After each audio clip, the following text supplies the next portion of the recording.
And before that, she served 15 years in the Michigan House of Representatives. Ms. Tlaib is a familiar face to this committee, as she spent her first 2 terms on the Oversight Committee. Congresswoman Tlaib replaces Congresswoman Ballant of Vermont, and I want to welcome back Congresswoman Tlaib. I now recognize Ranking Member Raskin to welcome Congresswoman Tlaib. Well, thank you, Chairman Comer, for that very warm welcome extended to our colleague, Rashida Tlaib, the favorite daughter of Michigan and a veteran of this committee, and we're so thrilled and delighted that she's back to join us. I yield back to you. Gentleman yields back. I ask unanimous consent for Representative Jason Smith of the House Ways and Means Committee to be waived on the committee for today's hearing for the purposes of asking questions. Without objection, so ordered. And, Mr. Chairman, I ask unanimous consent that our colleague, Congressman Glenn Ivey from Maryland, be permitted to join the committee and ask questions of the witnesses today. Without objection, so ordered. I now recognize myself for the purpose of making an opening statement. Since assuming our Republican majority in January, the House Oversight and Accountability Committee has uncovered a mountain of evidence revealing how Joe Biden abused his public office for his family's financial gain. For years, President Biden has lied to the American people about his knowledge of and participation in his family's corrupt business schemes. At least 10 times, Joe Biden lied to the American people that he never spoke to his family about their business dealings. He lied by telling the American people that there was an absolute wall between his official government duties and his personal life. Let's be clear, there was no wall. The door was wide open to those who purchased what a business associate described as the Biden brand. Evidence reveals that then Vice President Joe Biden spoke, dined, and developed relationships with his family's foreign business targets. These business targets include foreign oligarchs who sent millions of dollars to his family. It also includes a Chinese national who wired $250,000 to his son. Joe Biden also lied to the American people about his family making money in China. He continued to lie about it even when the House Oversight Committee uncovered bank wires, revealing how the Bidens received millions from Chinese companies with significant ties to Chinese intelligence and the Chinese Communist Party. Just this week, we uncovered 2 additional wires sent to Hunter Biden that originated in Beijing from Chinese nationals. This happened when Joe Biden was running for President of the United States, and Joe Biden's home is listed as the beneficiary address. To date, the House Oversight Committee has uncovered how the Bidens and their associates created over 20 shell companies, most of which were created when Joe Biden was vice president, and raked in over $20 million between 2014 and 2019.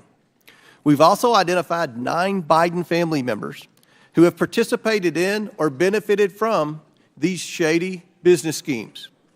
Now, what were the Bidens selling to make all this money? Joe Biden himself. Joe Biden is the brand, and Joe Biden showed up at least 24 times with business targets and associates sending signals of access, influence, and power to those prepared to pay for it. The American people demand accountability for this culture of corruption. They demand to know how these schemes have compromised President Biden and threatened our national security. They demand safeguards to be put in place to prevent public officials from selling access to their public office for private gain. Under the leadership of Speaker Kevin McCarthy, House Republicans have now opened an impeachment inquiry into President Joe Biden. By opening an impeachment inquiry, our investigation is now focused on whether President Biden engaged in impeachable offenses under the U.S. Constitution. It empowers Congress, elected by the people, to continue providing the answers, transparency, and accountability that the American people demand and deserve. In recent history, Democrats inflicted much damage on the credibility of congressional investigations by peddling the Russian collusion hoax. But this committee, under this majority, will not pursue such witch hunts based on manufactured allegations, innuendo, and no real evidence. Today, the House Oversight Committee will examine over 24 pieces of evidence revealing Joe Biden's corruption and abuse of public office. This includes emails, text messages, bank records, and testimony of Biden business associates. We will hear from legal and financial experts about this evidence and crimes that may have been committed as Joe Biden was sold around the world. The House Oversight Committee, along with the committees on the Judiciary and Ways and Means, will continue to follow the money and the evidence to provide accountability so that Americans know their public offices are not for sale. I now yield to Jason Smith, the chairman of the House Ways and Means Committee, for his opening statement. Thank you, Chairman Comer. Yesterday, the Ways and Means Committee released new documents showing President Biden was not just aware of his son's business dealings, but he was connected to them. In a newly released message to a Chinese business executive, Hunter Biden mentions preserving the, quote, keys to my family's only asset. That asset, Joe Biden.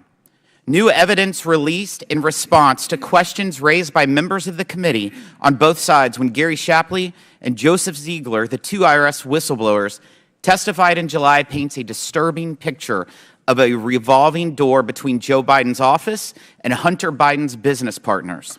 According to a worksheet provided by IRS whistleblower Ziegler, then Vice President Biden's April 2014 official visit to Ukraine occurred only days after a series of White House meetings with Hunter Biden and his business associates regarding Ukraine. Shortly after Joe Biden returned stateside, the Ukrainian company Burisma announced Hunter Biden's appointment to its board. New evidence provided shows Hunter Biden using his father's position to gain favor with billionaire Miguel Alemán, including having Joe Biden host them at the White House in February of 2014 at the vice president's residence alongside Mexican billionaire Carlos Slim in November of 2015, and then in 2016 using Air Force Two to shuttle Hunter Biden and his business associate to Mexico City. Whether it was lunches, phone calls, White House meetings, or official foreign trips, Hunter Biden cashed in by arranging access to Joe Biden, the family brand. The Biden family and their associates received millions in payments from foreign sources, including from Russia, China, Ukraine, Romania. In one email, Hunter Biden even bragged that he cut a deal for $10 million from just one company for, quote, introductions alone. And yet the DOJ wanted to keep the spotlight as far from Joe Biden as possible. One of the items we released yesterday was an IRS interview with James Biden, the president's brother, in September of 2022. The agency was barred in the interview from asking him about Joe Biden and about whether Joe Biden was involved in Hunter Biden's deal with a Chinese energy company. And when Hunter Biden had his tax liability of over $2 million mysteriously paid for by a Democrat Party donor named Kevin Morris, who he barely knew, something IRS investigators saw as a possible campaign finance violation, Assistant U.S. Attorney Leslie Wolf said she did not want any of the agents to look into the allegation. On the board are notes Agent Shapley took from that meeting. He notes that Wolf told investigators that she was not, quote, personally interested in pursuing it. This is the same attorney, Wolf, who in an email we released yesterday responded to IRS investigators seeking approval for a search warrant with, quote, there should be nothing about political figure one in here, that being a reference by definition of Joe Biden. The Biden family sold access to Joe Biden's power, and the Biden Justice Department protected the Biden brand. We must continue to follow the facts. I yield to Representative Jordan. I thank the gentleman for yielding. This is a tale as old as time. Politician takes action that makes money for his family, and then he tries to conceal it. Never forget 4 fundamental facts. Hunter Biden gets put on the board of Burisma. Gets paid a lot of money. Hunter Biden's not qualified, fact number 2, to sit on the board. Not my words, his words. He said he got on the board because of the brand, because of the name. Fact number 3, the executives at Burisma asked Hunter Biden to weigh in and help them with the pressure they are under from the prosecutor in Ukraine. Fact number 4, Joe Biden goes to Ukraine on December 9th, 2015, gives the speech attacking the prosecutor that starts the process of getting that guy fired. Those facts, by the way, are consistent with what the confidential human source told the FBI, and the FBI recorded in the 1023 form. the same form that the Justice Department didn't want to let this committee see. And all those facts, all of that was further confirmed yesterday with the information that the Ways and Means Committee released from the whistleblowers Shapley and Ziegler. Here's a communication from Hunter Biden to an executive with Burisma. Devin and I do feel comfortable with Blue Star strategies and the ability of Sally and Karen to deliver. Hunter Biden put Burisma in touch with Blue Star Strategies. What were they going to deliver? Well, that was in a communication released yesterday as well. U.S. officials in Ukraine and in the United States need to express support for Burisma and Nikolai Zlochevsky to the highest level decision makers, the President of Ukraine, the President's Chief of Staff, and the Prosecutor General. That's what they were going to deliver. And were they successful? The Interior Minister confirmed that Zlochevsky is no longer wanted. We won in less than a year communications between the folks at Blue Star and Eric Sherwin, who was Hunter Biden's business partner. Awesome work. Congratulations to you guys. Those are the communications. That's what they got done. And remember, when this happens in October 2016, when the pressure is taken off, the case is dropped against Zlochevsky, this is the second prosecutor. Joe Biden fired the first one. The second prosecutor comes in, drops the charges. That's exactly what they wanted done. And the final step is the Biden Justice Department tries to sweep it all under the rug. They slow walk the investigation. They let the statute of limitations lapse for the most important years, 14 and 15, the Burisma years when all that income's coming in. They try to put together this sweetheart deal and get it past the judge. And we learned yesterday in the search warrant examining Hunter Biden's electronic communications, they weren't allowed to ask about political figure one. Political figure number one is the big guy, is Joe Biden. And they would have gotten away with it all. They would have gotten away with it all except for two brave whistleblowers who sat in those seats 2 months ago and told their story. And their story has stood up. Two brave whistleblowers and a judge in Delaware who said, we're not going to let this happen. That's why we're here today. That's why this inquiry is so darn important. It's the oldest story in the world, and those are the facts. I yield back. Gentleman yields back. Chair now recognizes Ranking Member Raskin of Maryland for his opening statement. Mr. Chairman, thank you. Before I give my opening statement, I have a parliamentary inquiry. Given that the committee has not been authorized by the full House to conduct an impeachment inquiry, am I correct in assuming that we're obligated to follow the rules of the House, including Section 370 of the Rules and Manual, which prescribe engaging in personalities towards the President? At ease.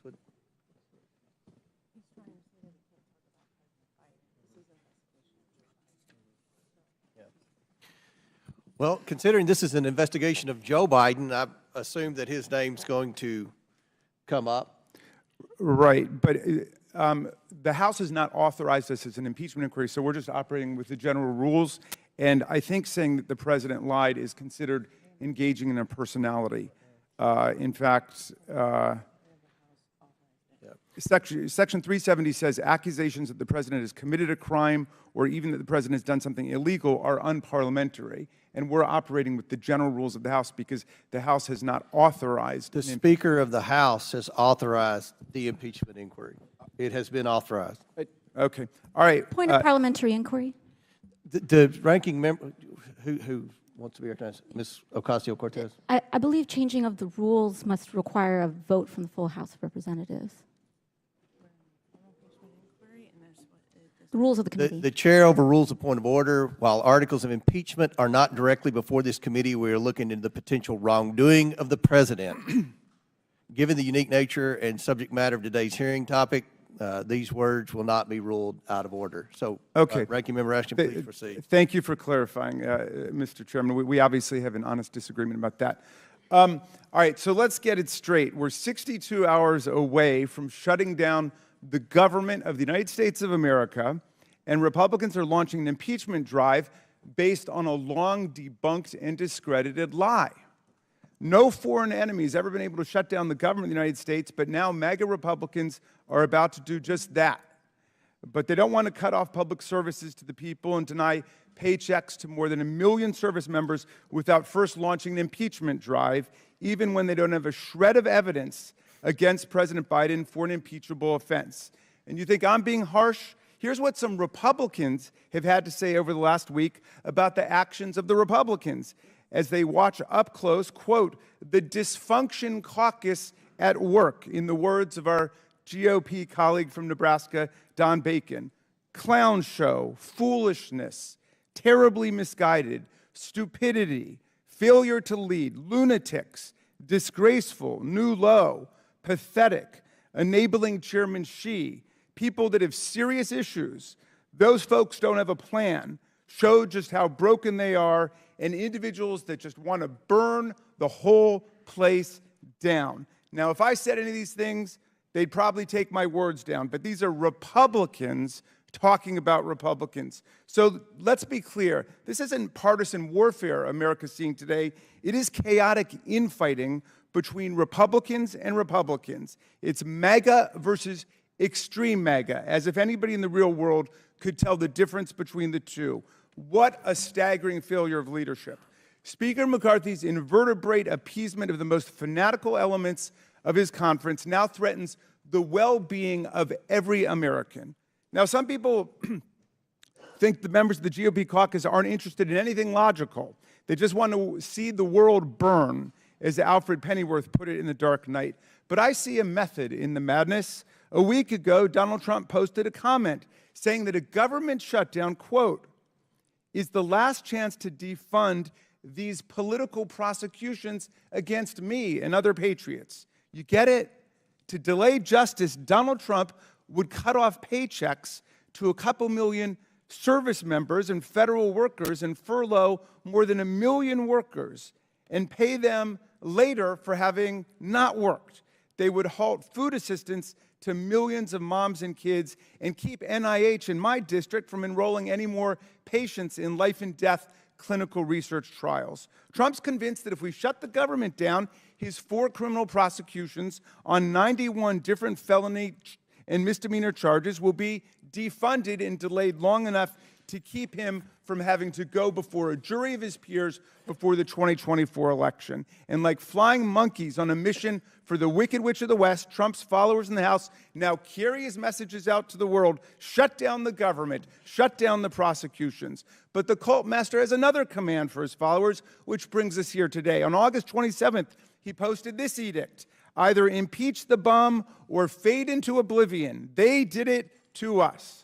Of course, the standard for impeachment is not whether they did it to us, but whether the president committed treason or bribery or other high crimes and misdemeanors. But the Constitution's irrelevant to them. What counts is what Donald Trump wants. As Republican Representative Ken Buck, a Freedom Caucus member, told CNN the other day, President Trump has gone on his social media account and said we should be impeaching President Biden. Kevin McCarthy said we have an impeachment inquiry.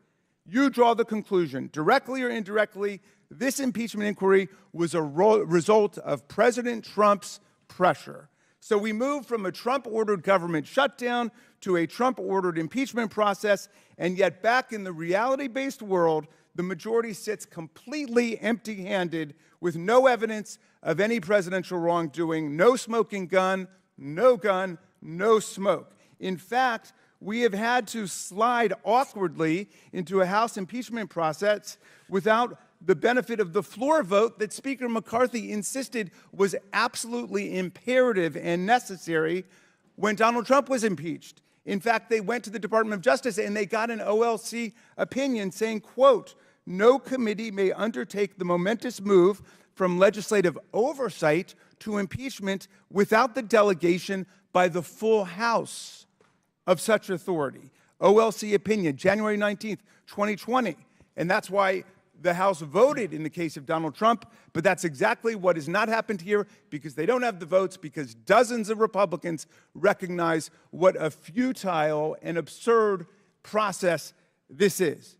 Now, the title of the hearing is The Basis for an Impeachment Inquiry of President Joseph Biden. And yet, they present us no basis at all today, even after 8 months of investigation. They've invited 3 witnesses to testify.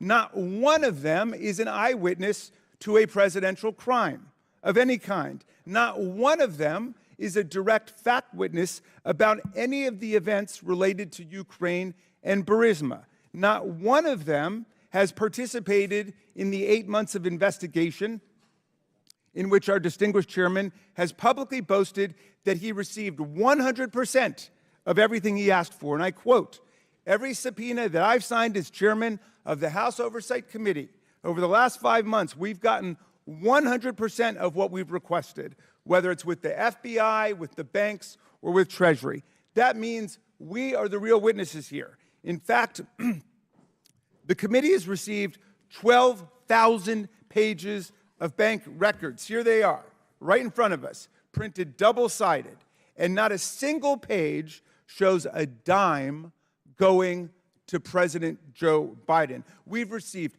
2,000 pages of SARS reports the chairman subpoenaed. We've held hearings and conducted interviews with everybody from Hunter Biden's business partners to a federal agent assigned to that investigation, and still we found no evidence of wrongdoing by President Biden. If the Republicans had a smoking gun or even a dripping water pistol, they would be presenting it today, but they've got nothing on Joe Biden. All they can do is return to the thoroughly demolished lie that Rudy Giuliani and Donald Trump launched 5 years ago, the Burisma conspiracy theory, a fairy tale so preposterous that one of its main authors, Lev Parnas, has now disowned and repudiated it. This is the theory that Vice President Biden, global anti-corruption groups, and most Western governments targeted Ukraine Prosecutor General Shokin for removal because he was threatening the Burisma Corporation, whose board Hunter Biden served on. Trump synthesized the lie in his August 27th post about President Biden, saying, look, the guy got bribed. He paid people off, and he wouldn't give $1 billion to Ukraine unless they, quote, got rid of the prosecutor. Trump's story is the opposite of the truth. When Biden was VP, he worked as a key player in the Obama administration and global community's efforts to combat corruption in Ukraine. In late 2015, as part of a coordinated global effort, Biden called for the removal of Viktor Shokin, a corrupt Ukrainian prosecutor general who did nothing about corruption in Ukraine other than to participate in it, rather than assist British authorities who were actually investigating Burisma and its owner. Shokin consistently frustrated their efforts.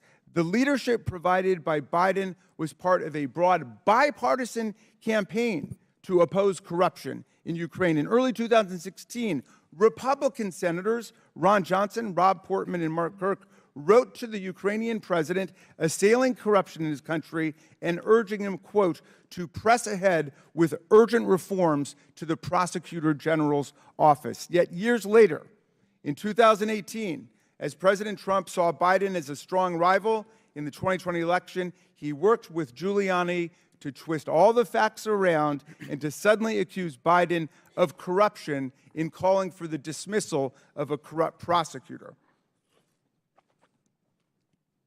A few months ago, Chairman Comer and the committee received an insider's account of the plan to concoct and spread this lie from an extraordinary letter sent to us by Lev Parnas, who was Rudy Giuliani's right-hand man.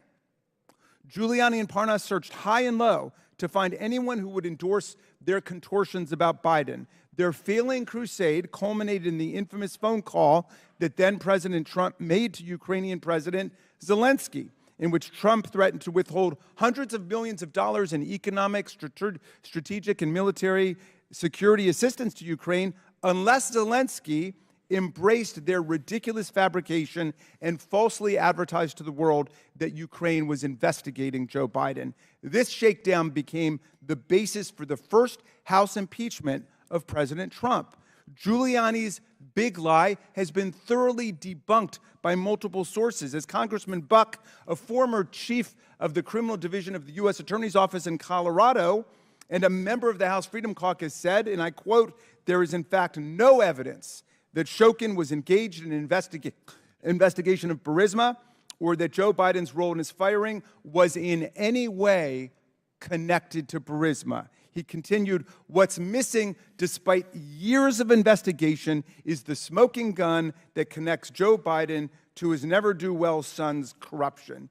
It's scandalous to use impeachment to establish a counterfeit moral equivalence between President Biden, an honorable public servant who has never been indicted or convicted of anything in his career of more than 50 years in public life, and Donald Trump, a twice-impeached president who's recently been found in court to have sexually abused and defamed a woman and fraudulently inflated the value of his real estate properties while facing 91 criminal charges in 4 separate indictments on everything from conspiring to overthrow an election and defraud the American people to making criminal hush money payoffs to stealing classified government documents and hiding them while obstructing justice.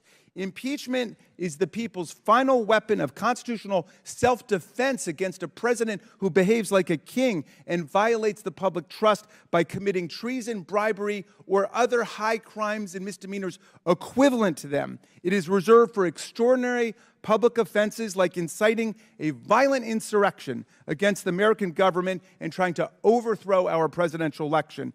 That offense in 2021, whose related crimes have resulted in hundreds of criminal convictions and hundreds more being prosecuted, led to Donald Trump's second impeachment in the House on a massive bipartisan vote of 232 to 197 and a similarly lopsided bipartisan vote of 57 to 43 in the Senate. I wonder how many of my esteemed Republican colleagues here who all voted against impeaching Donald Trump, if they were in the House at that point, can reconcile their votes against impeaching Trump for the grave crime of inciting a violent insurrection against the government with their calls supporting impeachment of Joe Biden for allegedly committing a high crime and misdemeanor that has not even been defined yet, much less proven.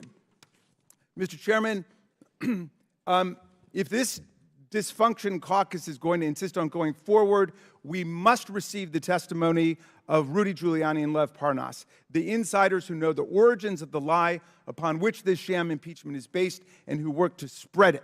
We know that Mr. Parnas is ready and willing to testify, and as a former U.S. attorney and mayor, Mr. Giuliani will surely agree to enlighten us on everything. Pursuant to Clause 2K6 of Rule 11, I move that the committee subpoena Rudy Giuliani and Lev Parnas to come and testify in these hearings. And I would like to ask for a vote on that or debate, as you would please, Mr. Chairman. He made a motion to subpoena. Are they going to table it? I didn't hear a motion to table. Motion, yeah. Mr. Chairman. Chair recognizes Mr. Jordan. I move to table the motion. There's a motion to table Mr. Raskin's motion. Is there a second? I'd like to ask for a recorded vote on that, Mr. Chairman. This is on the subpoena of the 2 key figures, Rudy Giuliani and Lev Parnas. Key figures for what?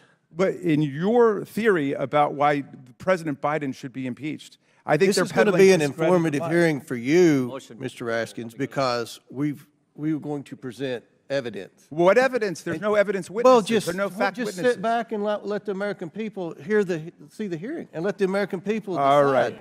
Now, look, All right. you've gone over your time. We're going to have we're There's a motion to going to table go on by the the floor. rules here. Okay. Okay? Motion to And I'm glad you brought the box of bank statements. If we had a box of all the foreign money the Bidens took, it would have reached to the ceiling. Yeah.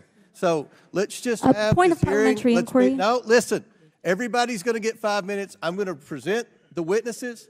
Everyone's going to get a chance. 5 minutes. I'll let the ranking member go way over time in his opening statement, but we are going to abide by the 5 minutes. There's We a have motion to 47 table on the There's a floor. motion There's on a the floor. motion on the floor. Roll call.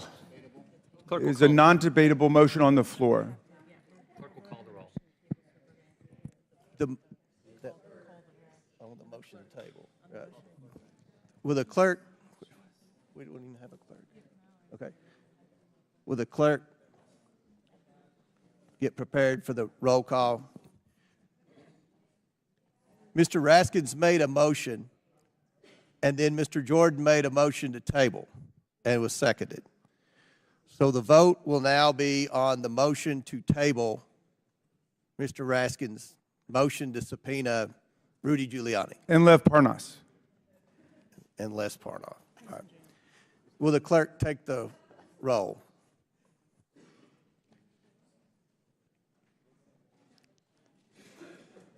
No, neither Mr. Giuliani nor Mr. Parnas is in jail now. Nate?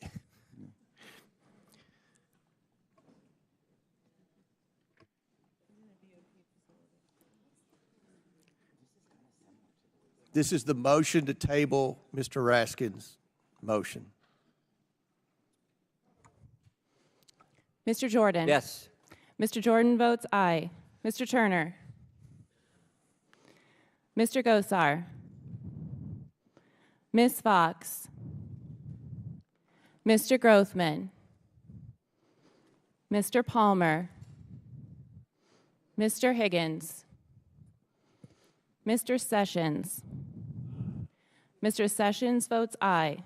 Mr. Biggs? Mr. Biggs votes aye. Ms. Mace? Ms. Mace votes aye. Mr. LaTurner? Mr. LaTurner votes aye. Mr. Fallon? Mr. Donalds? Mr. Donalds votes yes. Mr. Armstrong? Mr. Armstrong votes yes. Mr. Perry? Mr. Timmons? Mr. Timmons votes aye. Mr. Burchett? Mr. Burchett votes yes. Ms. Green? Ms. Green votes aye. Ms. McLean? Ms. McLean votes aye. Ms. Boebert? Ms. Boebert votes aye. Mr. Fry? Mr. Fry votes aye. Ms. Luna? Mr. Edwards? Mr. Edwards votes aye. Mr. Langworthy? Mr. Langworthy votes aye. Mr. Burleson? Mr. Burleson votes aye. Mr. Raskin? No. Mr. Raskin votes no. Ms. Norton?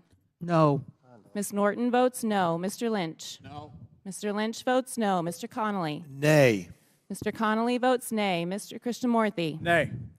Mr. Krishnamurthy votes nay. Mr. Khanna? No. Mr. Khanna votes no. Mr. Mfume? Fume votes no. Mr. Mfume votes no.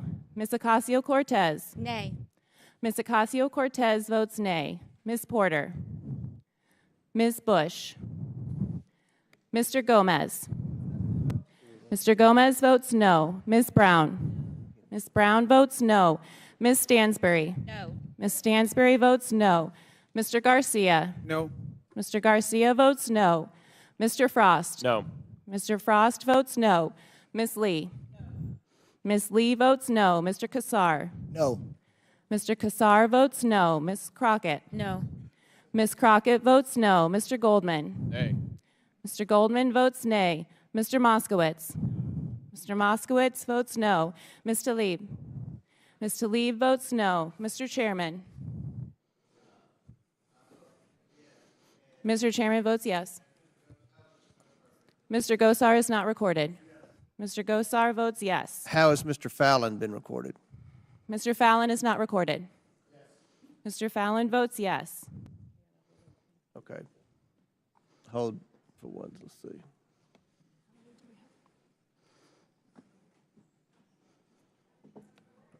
Regular order, Mr. Chairman. Mr. Chairman, a request for regular order. We're seeking regular order, Mr. Chairman. We have members en route to vote. How is Mr. Palmer recorded? Mr. Palmer is not yet recorded. Mr. Palmer votes aye.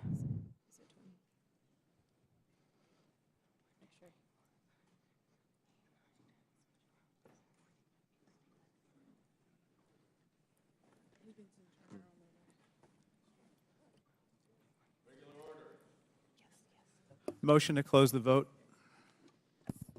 Mr. Chairman? Second. Mr. Chairman? How is my vote recorded? Has Ms. Green been recorded? Ms. Green is voted aye. Mr. Chairman, Chair recognizes Mr. Timmons. how am I recorded? Mr. Timmons is voted aye.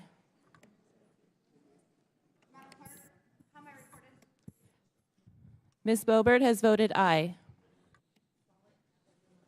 Mr. Chairman? Mr. Chairman? Yes. Chair recognizes Mr. Fallon. How am I recorded? Mr. Fallon is voted aye. Mr. Chairman, parliamentary inquiry. Mr. Chairman, there was a motion to close the vote, and it was properly seconded. There is, will the clerk call the roll? Mr. Chairman, on this vote, the ayes are 20, the nays are 19. The motion passes to table the Raskins motion. Now, I'm pleased to welcome an expert panel of witnesses who each bring experience and expertise to today's hearing. I'd first like to welcome Professor Jonathan Turley, who is the Shapiro Chair for Public Interest Law at George Washington University Law School. Professor Turley is a nationally recognized legal scholar who has published work in areas ranging from constitutional law to legal theory. Next, we have Ms. Eileen O'Connor, who is a former Assistant Attorney General at the United States Department of Justice Tax Division. As former Assistant Attorney General for DOJ Tax for 6 years, Ms. O'Connor supervised DOJ litigation of civil, criminal, trial, and appellate tax cases. Next, we have Mr. Bruce Dubinsky, who is the founder of Dubinsky Consulting, a forensic accountant. Mr. Dubinsky has accumulated over 40 years of financial, investigative, and dispute consulting experience, served as an expert witness over 100 times, and has testified in over 80 trials, including trials involving criminal and civil financial fraud. Lastly, we have Professor Michael Gearhart, who serves as the Burton Craig Distinguished Professor at the University of North Carolina, Chapel Hill. Professor Gearhart has been a law professor for more than 30 years. He's the author of 7 books and has written more than 100 law review articles and dozens of op-eds in the nation's leading news publication. Pursuant to Committee Rule 9G, the witnesses will please stand and raise the right hand. Do you all solemnly swear or affirm that the testimony you are about to give is the truth, the whole truth, and nothing but the truth, so help you God? Let the record show that the witnesses all answered in the affirmative. Thank you all. You may be seated. We appreciate you all being here today and look forward to your testimony. Let me remind the witnesses we have read your written statements and they will appear in full in the hearing record. Please limit your oral statements to 5 minutes. As a reminder, please press the button on the microphone in front of you so that it is on and the members can hear you. When you begin to speak, the light in front of you will turn green. After 4 minutes, the light will turn yellow. When the red light comes on, your 5 minutes is expired, and we would ask that you please wrap up your testimony. I now recognize Professor Turley to begin his opening statement. Thank you, Chairman Comer, Ranking Member Raskin, members of the committee. It's an honor to appear before you today to talk about what is undoubtedly the most weighty constitutional decision that you have under Article 1, other than the declaration of war, and that is the potential impeachment of a President of the United States. It was roughly 25 years ago that I appeared in the impeachment proceedings with other experts in the impeachment of President William Clinton. It was 4 years ago that I appeared in the impeachment proceedings for President Donald Trump. And then it was just 3 years ago that another impeachment occurred without any hearings at all. The shortening intervals between impeachments should be a cause of concern and circumspection for all the members on both sides. And I want to emphasize what it is that we're here today for. This is a question of an impeachment inquiry. It is not a vote on articles of impeachment. In fact, I do not believe that the current evidence would support articles of impeachment. That is something that an inquiry has to establish. But I also do believe that the House has passed the threshold for an impeachment inquiry into the conduct of President Biden. Having said that, I want to just address 3 inescapable facts that led me to that conclusion. First, President Biden has indeed spoken falsely about these foreign deals. The Washington Post and other newspapers have noted that some of his past comments are demonstrably untrue. Second, President Biden was the focus of a multi-million-dollar influence peddling scheme. And then finally, President Biden may have benefited from millions of dollars as a part of that scheme. Now, those facts should not be taken out of context. They're merely allegations, and they should not become presumptions of impeachable conduct. Indeed, as I've said in past impeachments, Self-dealing is a difficult issue under the impeachment clause. The framers sought to avoid ambiguous standards. That's one of the reasons that perfidy was rejected. While it may not sit well with many, President Biden and other presidents can be dishonest, can even lie to the American people, and that would not constitute an impeachable offense. Indeed, most presidents have lied to the American people. That's why I've not liked any president since James Madison. Now, dishonesty alone is not impeachable, and so what I lay out in my testimony are what I call guardrails or best practices. Those are designed to protect this process. Frankly, a number of the things I lay out benefit President Biden, as I say in my testimony. Because presidential impeachment shouldn't be a closed question, it shouldn't be a rush to judgment, and you should avoid the type of confirmation bias that can occur in this process. This is, as people say, a political process, but it is also a constitutional process. Influence peddling is a form of corruption. The United States has signed treaties to combat this form of corruption around the world. And that is also an inescapable fact. We need to find answers as to some of these questions. I'm running out of time, so I'd like to make one last observation, if I may. These are constitutional moments that demand the best from each of us to transcend the politics and passions of our time. It calls for something that's difficult. It calls for solemnity and clarity for members. We have become a nation addicted to rage, and we can fuel that.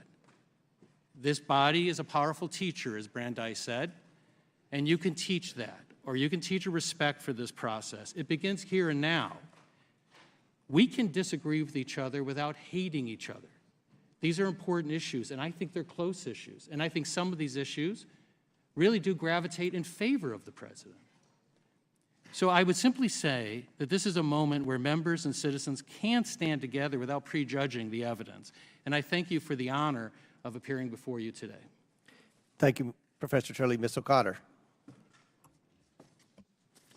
Mr. Chairman, Ranking Member, members of the committee, the chairman invited me to share my thoughts on the conduct of the tax investigation into Hunter Biden. I make my comments on my own behalf as a private citizen and not on behalf of any person with whom or group with which I might be or have been affiliated.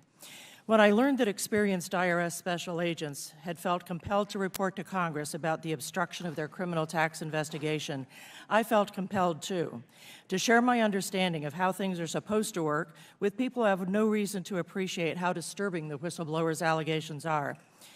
Without context and a frame of reference, it's difficult to know sometimes how seriously to take things.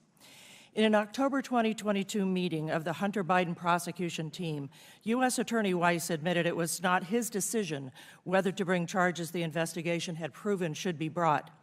This directly contradicted Attorney General Garland's sworn testimony 6 months earlier. This was the final straw. After more than 3 years of having his investigation stymied, but nonetheless having proven substantial criminal charges, Supervisory Special Agent Shapley realized he had to come forward. In fact, he had come forward before, internally within the IRS, using the procedures developed for that purpose. He had complained up his chain of command as early as June 2020 about the obstruction he was encountering, but there had been no response. Once Shapley had taken steps to come forward to Congress, Special Agent Joseph Ziegler did the same. It was not the whistleblower's testimony, however, but what followed that compelled me to write. My first Wall Street Journal article was called "Throw Hunter Biden's Plea Deal in the Trash." Given the substance of the whistleblower's testimony, the plea deal Weiss had worked out with Biden was a miscarriage of justice. After that commentary was published, I heard from many people who were similarly appalled at the unfolding injustice. Many were knowledgeable and experienced tax professionals. Perhaps the most commonly commented on aspect of the handling of the Hunter Biden matter was that Weiss had permitted the statute of limitations to expire on prosecuting provable offenses. This was appalling. It is not significant that the plea agreement, it is not insignificant that the plea agreement was announced on June 20. Let's review what came just before. On August 19, it became known that IRS employees were going to let Congress know about the obstruction they were encountering. Later, Shapley and Ziegler sat for hours of sworn and subscribed testimony with the House Ways and Means Committee staff. It was expected that the committee would make the testimony public. It did, on June 22. U.S. Attorney Weiss, with his June 20 announcement of a plea deal, beat the publication of the whistleblower's testimony by the skin of his teeth, 2 days. If the whistleblowers had not come forward, would Weiss have brought any charges at all? My second Wall Street Journal commentary was published on July 25. It was called "You'd Go to Prison for What Biden Did." Given what Shapley and Ziegler testified they had proven, and the charges the tax division reportedly had authorized, the plea deal represented serious injustice, not only to law enforcement, but also to people who have been caught up in this system and have suffered the consequences the law provides. I received a great deal of positive feedback on this commentary, too. People understand that for laws to be respected, they must be enforced. The nature of any investigation is the following of leads. That didn't happen here. This team was not permitted to search the guest house of Joe Biden's Delaware mansion and Hunter Biden's storage facility in Virginia, to interview family members and business associates, to examine Hunter Biden's abandoned laptop. By November 2019, the FBI had confirmed the devices were Hunter's and the contents were authentic. But the Hunter Biden investigation must not be viewed in isolation, rather as part of a broad landscape of corruption. Don't forget that a full year after that, in October 2020, FBI officials were telling Twitter that the laptop was Russian disinformation. The whistleblowers tell us that the tax investigation of Hunter Biden was an offshoot of an investigation already underway into an online pornography platform. That is how investigations develop. Agents follow wherever the leads take them, and when they take them in the direction of a new investigation, they open one. Question: if U.S. Attorney Weiss had been in charge of that pornography investigation, would he have blocked the investigation into Hunter Biden's tax crimes? I thank the committee. Thank you, Ms. O'Connor. Mr. Dubinsky. Good morning, Chairman Comer, Ranking Member Raskin, distinguished members of this committee, guests, and my fellow citizens. Thank you for this opportunity to testify today. First, at the outset, let me state unequivocally and in no uncertain terms that I agreed to testify today not because I have a political agenda or axe to grind, because I do not. Rather, I agreed to testify in this proceeding in order to help this committee and the American people gain a better understanding of how frauds are committed, how complex business arrangements, sometimes using limited liability companies, sometimes those being shell companies, are used in frauds, and how money is moved by fraudsters to facilitate the conduct of illicit activity. Let me be clear, I am not prejudging the facts that have emerged to date with regard to the Biden family and associates businesses and the money they received that had its origins from foreign sources. I am not here today to even suggest that there was corruption, fraud, or any wrongdoing. In my opinion, more information needs to be gathered and assessed before I would make such an assessment. I'm here today to lend my expertise to answer questions that this committee may have while they advance this investigation and gather more facts about the business dealings surrounding the Biden family and associates businesses. Throughout my 40-year career as a certified public accountant, a forensic accountant, and a certified fraud examiner, I've worked tirelessly to uncover the truth when it comes to cases involving allegations of fraud, corruption, and wrongdoing. I have investigated some of the world's largest frauds, including have investigated and testified in the criminal case for the United States Department of Justice on the Bernie Madoff Ponzi, the world's largest Ponzi. I've worked on cases like the Enron case, the International Brotherhood of Teamsters election corruption cases, as well as some of the United States' largest cases of tax fraud, to name a few.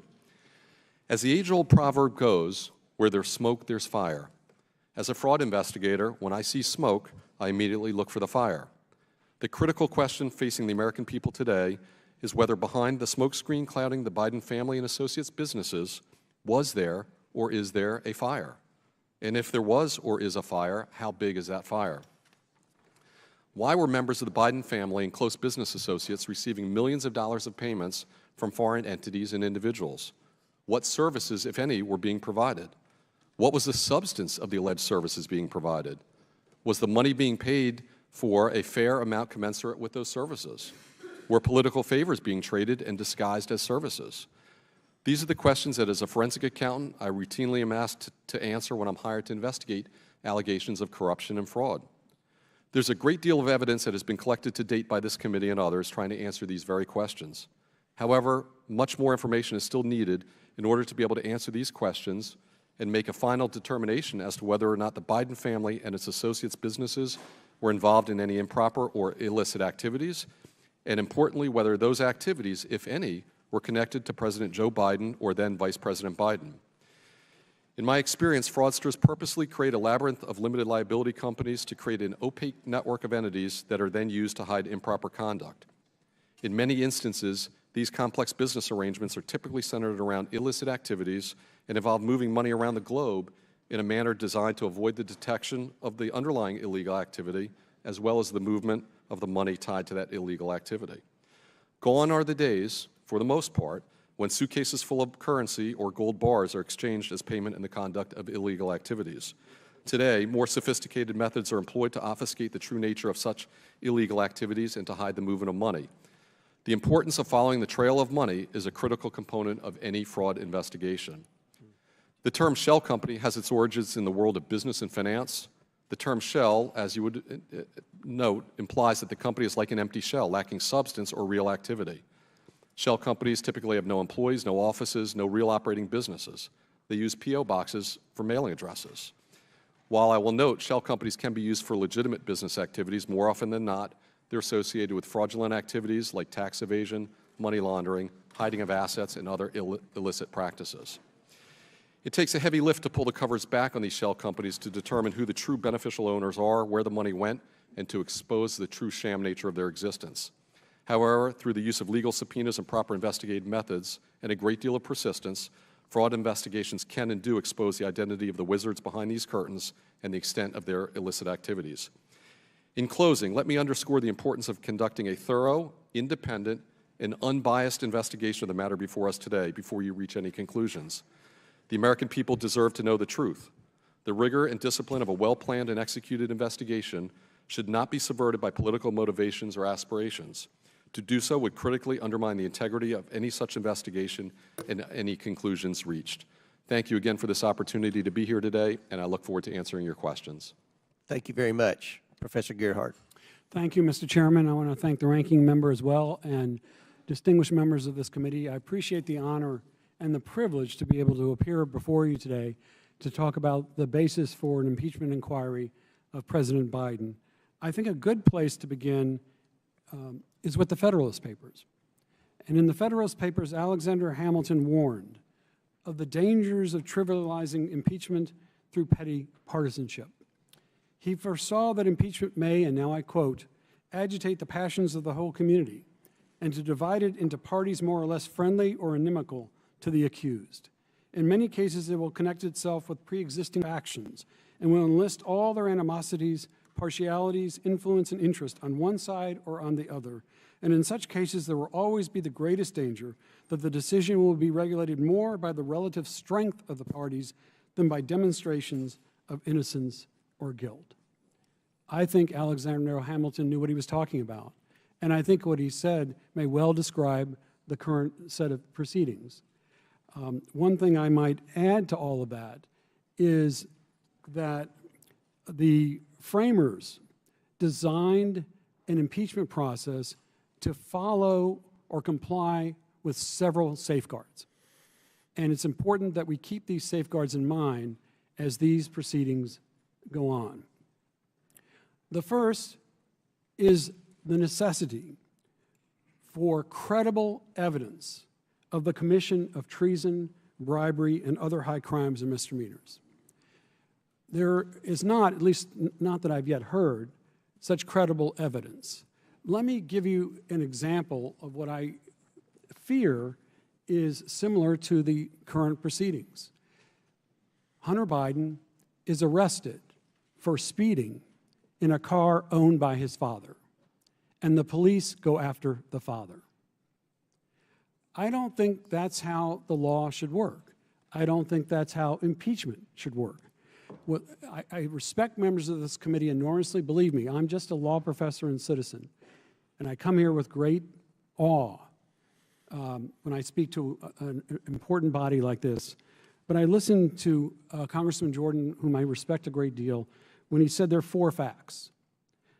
Hunter Biden was on the board of Burisma. Hunter Biden was not qualified. So far, by the way, nothing about President Biden.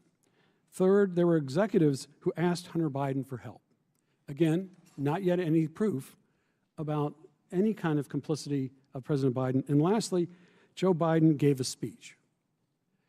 If that's what exists as a basis for this inquiry, it is not sufficient. I say that with all respect, and I think that that is part of the problem, I think, and many Americans think, may exist with respect to these proceedings. A second safeguard is the Fifth Amendment Due Process Clause. It requires fundamental fairness. And I think in these proceedings, something has happened to President Biden that was said to have happened to President Trump in 2019. And that is, the burden has flipped to President Biden to prove his innocence.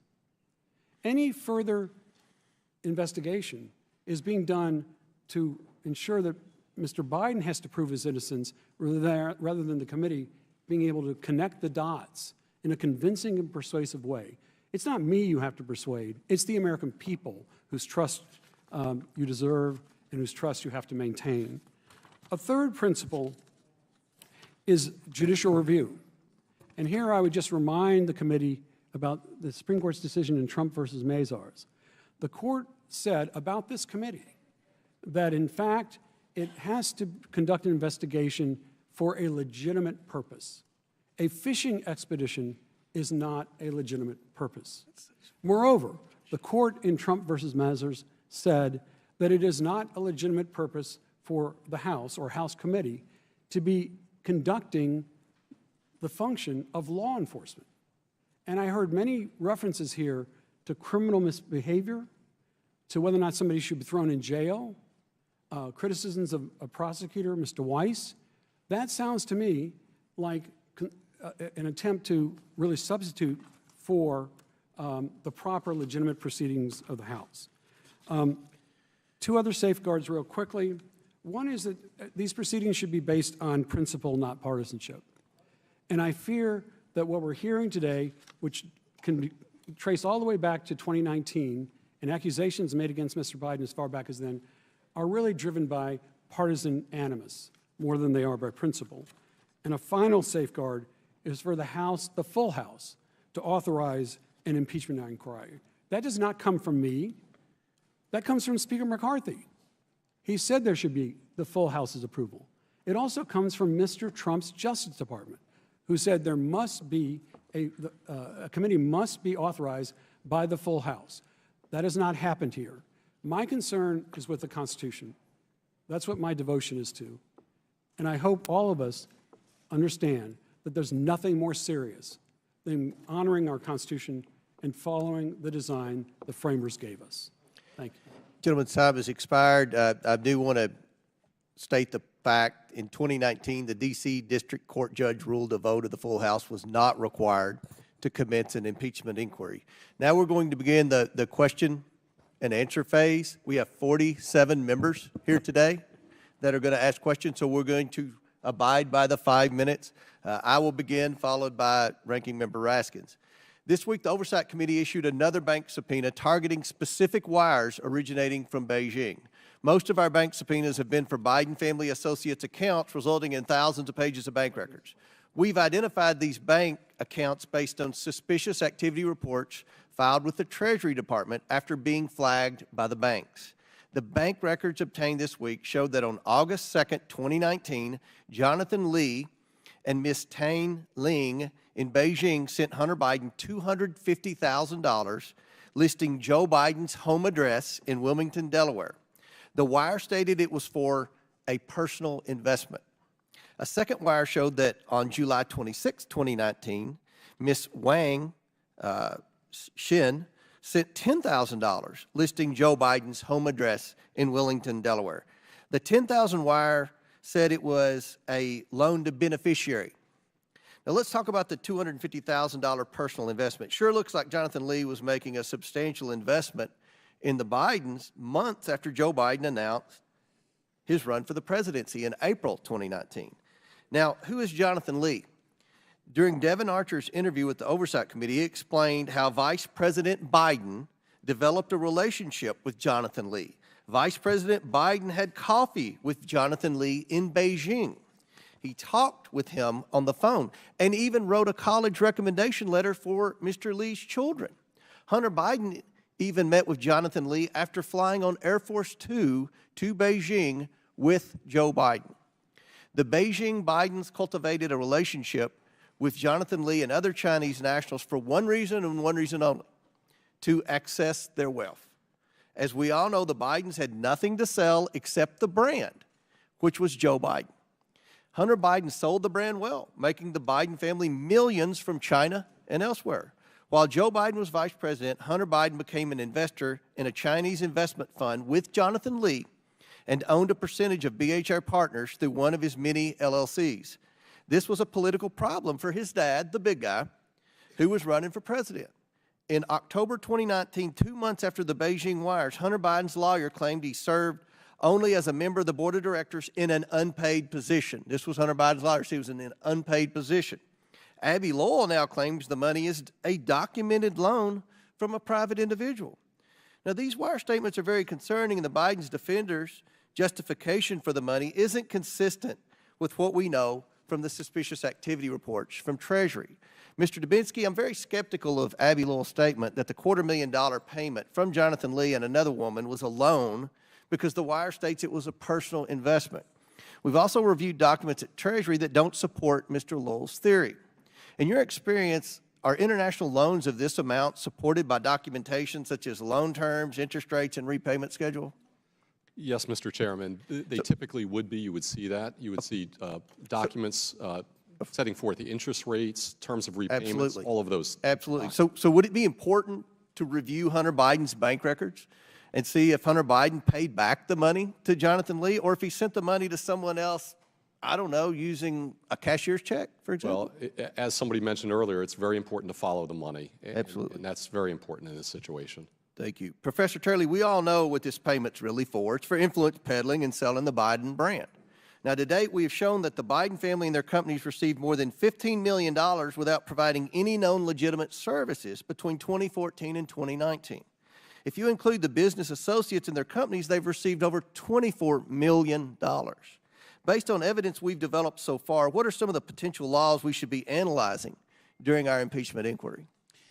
Thank you, Mr. Chairman. I actually lay out what are the most obvious potential articles of impeachment without saying that those have been established, but the ones that I recommend for the committee to focus on. And one of the things I recommend is that the committee actually start by looking at potential crimes, because I've said that in the past two impeachments, that it's an important thing to front-load criminal acts for the reasons I laid out.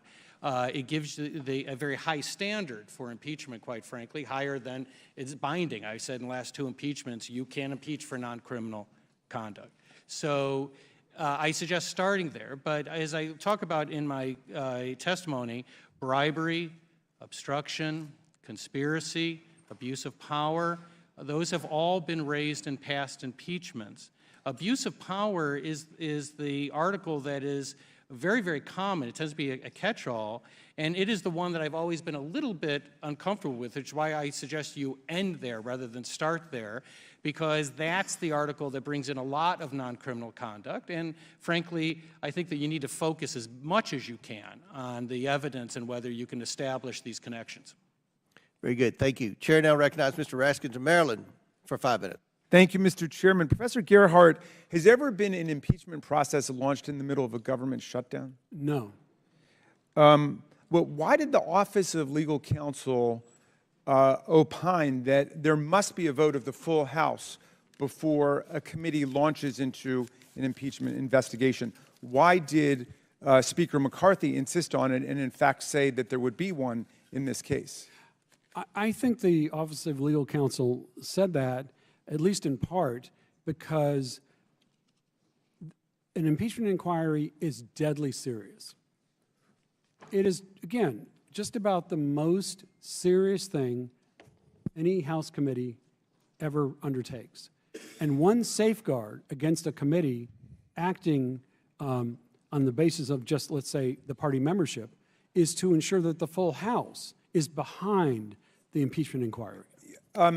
A dozen of our colleagues on the Republican side have already called for impeachment. I'm struck by the fact that of the 4 expert witnesses brought together today, not a single one of them argued that a sufficient quantum of evidence exists today to justify the impeachment of President Biden. Is there any precedent in our country for launching an impeachment inquiry absent evidence of wrongdoing by the president? No. And in fact, I would just point out that with Richard Nixon and Bill Clinton and President Trump in 2019, the full House authorized those impeachment inquiries. Lev Parnas sent us a letter in which he said, it was addressed to Chairman Comer, in which he said, the narrative you are seeking for this investigation has been proven false many times over by a wide array of respected sources. There is simply no merit to investigating this matter any further. And he says, please abandon this effort to investigate the Bidens, which is nothing more than a wild goose chase. And he was Rudy Giuliani's right-hand man, gallivanting all over the world to try to put together a case back in 2019 that Joe Biden had done something wrong. Do you agree that, given that the evidence we've looked at over the 8 months comes down to this discredited Burisma conspiracy theory, we should hear from those responsible for concocting the story in the first case, in the first place, specifically Lev Parnas and Rudy Giuliani? Absolutely. What did you think about the fact that the very first act of the committee in its impeachment investigation was to reject the idea of subpoenaing Lev Parnas and Rudy Giuliani, who are at the heart of the story that's the basis for impeachment? I think if there's going to be an investigation into the president, all the evidence, that is to say, all the participants, anyone that has knowledge, should be spoken to. We have lots of colleagues on this committee and off the committee who've called for the impeachment of Joe Biden, who also voted against impeaching Donald Trump for inciting a violent insurrection against the Union. And hundreds of people have gone to jail in subsidiary acts under the umbrella of that insurrectionary process.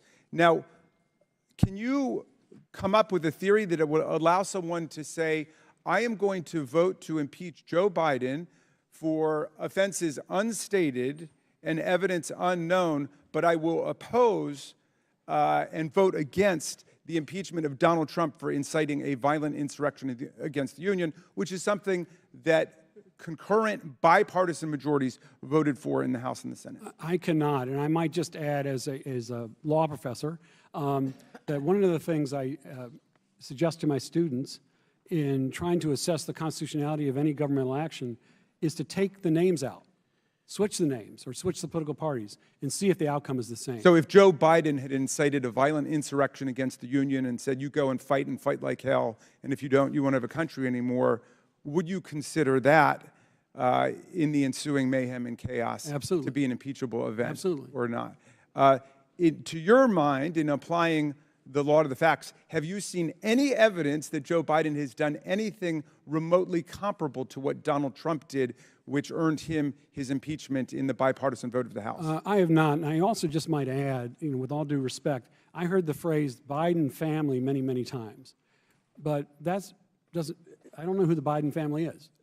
I don't know who's being referenced when people talk about the Biden family. Thank you, Professor Gerhardt. Mr. Chairman, I'd like to move for unanimous consent to introduce Lev Parnas' July 18th, 2023 letter to you and to me and to the rest of the committee into the official record of this proceeding. Without objection, so ordered. Chair now recognizes the chairman of the House Ways and Means Committee, Jason Smith from Missouri, for 5 minutes. Thank you, Mr. Chairman. It's amazing to be sitting in your committee. It's a pleasure to be here. Yesterday, we had a committee to release over 700 pages of documents that came from the 2 IRS whistleblowers based on the last oversight hearing when they presented before this committee, where members, both Republican and Democrat, asked for additional information, and they provided it, and we brought it forward. What was interesting is the other side of the aisle actually mentioned Trump a whole lot more than they ever mentioned Biden. And it's happening over here, too. So I think it's kind of consistent both in the Ways and Means Committee and in the Oversight Committee. But Ms. Connor, my question is yesterday, the Ways and Means Committee voted to release additional information provided, like I said, by Gary Shapley and Mr. Ziegler. One of the documents shows that Assistant U.S. Attorney Leslie Wolf ordered investigators not to pursue leads into possible campaign finance violations. We know that over $2 million of Hunter Biden's tax liabilities were paid off by a big Democrat Party donor and Hollywood lawyer who's named Kevin Morris. James Biden, the president's brother, told investigators he did not know how Hunter Biden even knew this individual, but was later asked to thank him for the payment, quote, on behalf of the family. The Biden family. The family. So how would such payments that essentially pushed under the rug the president's son's tax problems, at least for 1 year, be considered a campaign finance violation on part of the Biden campaign? Thank you for the question. I have no idea. I thought you were going to ask me, why would Leslie Wolf say, don't look into that? And I think the answer to that probably is that if it's a campaign contribution, then it implicates political person number one. And that apparently is a big barrier that had been created throughout this entire investigation. And as far as it being a campaign contribution, that $2 million actually was intended to satisfy the liabilities for 2 years of Hunter Biden's late filed and unpaid taxes. Is it unusual for an assistant prosecutor to say, don't look at this individual, this person's off limits? As I mentioned in my opening statement, that is how investigations develop. The agents follow the leads wherever they take them. And in this case, a legitimate investigation was being done of money that was being paid, and for the assistant U.S. attorney who is orchestrating the investigation to say, don't look at that anymore, I think the reason is related to another instruction of hers that she didn't want to get public integrity involved. And that tells us that she was looking beyond Hunter Biden and into a person whose activities would be subject to public integrity at DOJ. One thing that I want to ask, since you worked tax division for DOJ, if Kevin Morris gave a gift of $2 million to help pay off Hunter Biden's debts, who has to report that on their taxes? Does Mr. Morris have to report it, or does Hunter Biden? Well, as I understand it, the parties are claiming that it's a loan and that Hunter Biden will pay it back between 2025 and 2027. Would that have to be reported on any tax records? If it's a loan, no, but I haven't seen any of the documentation of that loan. And that is one, I'm sure Mr. Dubinsky can tell you, that calling something a loan is one way to claim that it's not taxable income. So one quick question. You know, we uncovered yesterday that the Biden family and associates received over $20 million from 23 different countries that they had business ties to or communications with. And they also had over 20 shell LLCs where they would transfer money in and out. If you were still sitting in your office in DOJ's tax division, would this web of entities and activities concern you? I would make sure that my prosecutors were concerned about it. Thank you. Thank you. Chair now recognizes Ms. Norton from the District of Columbia. Thank you, Mr. Chairman. Professor Gerhardt, pleased to have you with us today. In your testimony, you referenced Alexander Hamilton's warning about the dangers of trivializing impeachment through petty partisanship. Let me ask you, Mr. Gerhardt, do you think that initiating an impeachment inquiry against President Biden without any evidence of wrongdoing by the president meets any basic standard of proof? Not credible proof at all, in my opinion. And in fact, I think one thing to keep in mind about a hearing like this or any kind of anything that calls itself an impeachment inquiry is the critical importance of building public trust. And that gets built in part on the basis of credible evidence.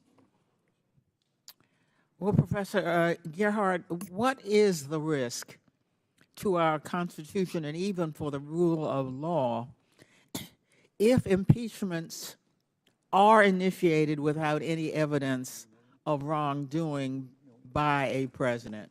They trivialize impeachment, they trivialize the Constitution, and they ride roughshod over the rule of law.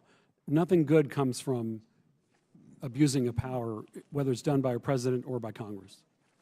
Professor Gerhardt, do you believe that initiating an impeachment inquiry without any evidence of wrongdoing by a president is consistent with the view that impeachment is a grave and solemn duty?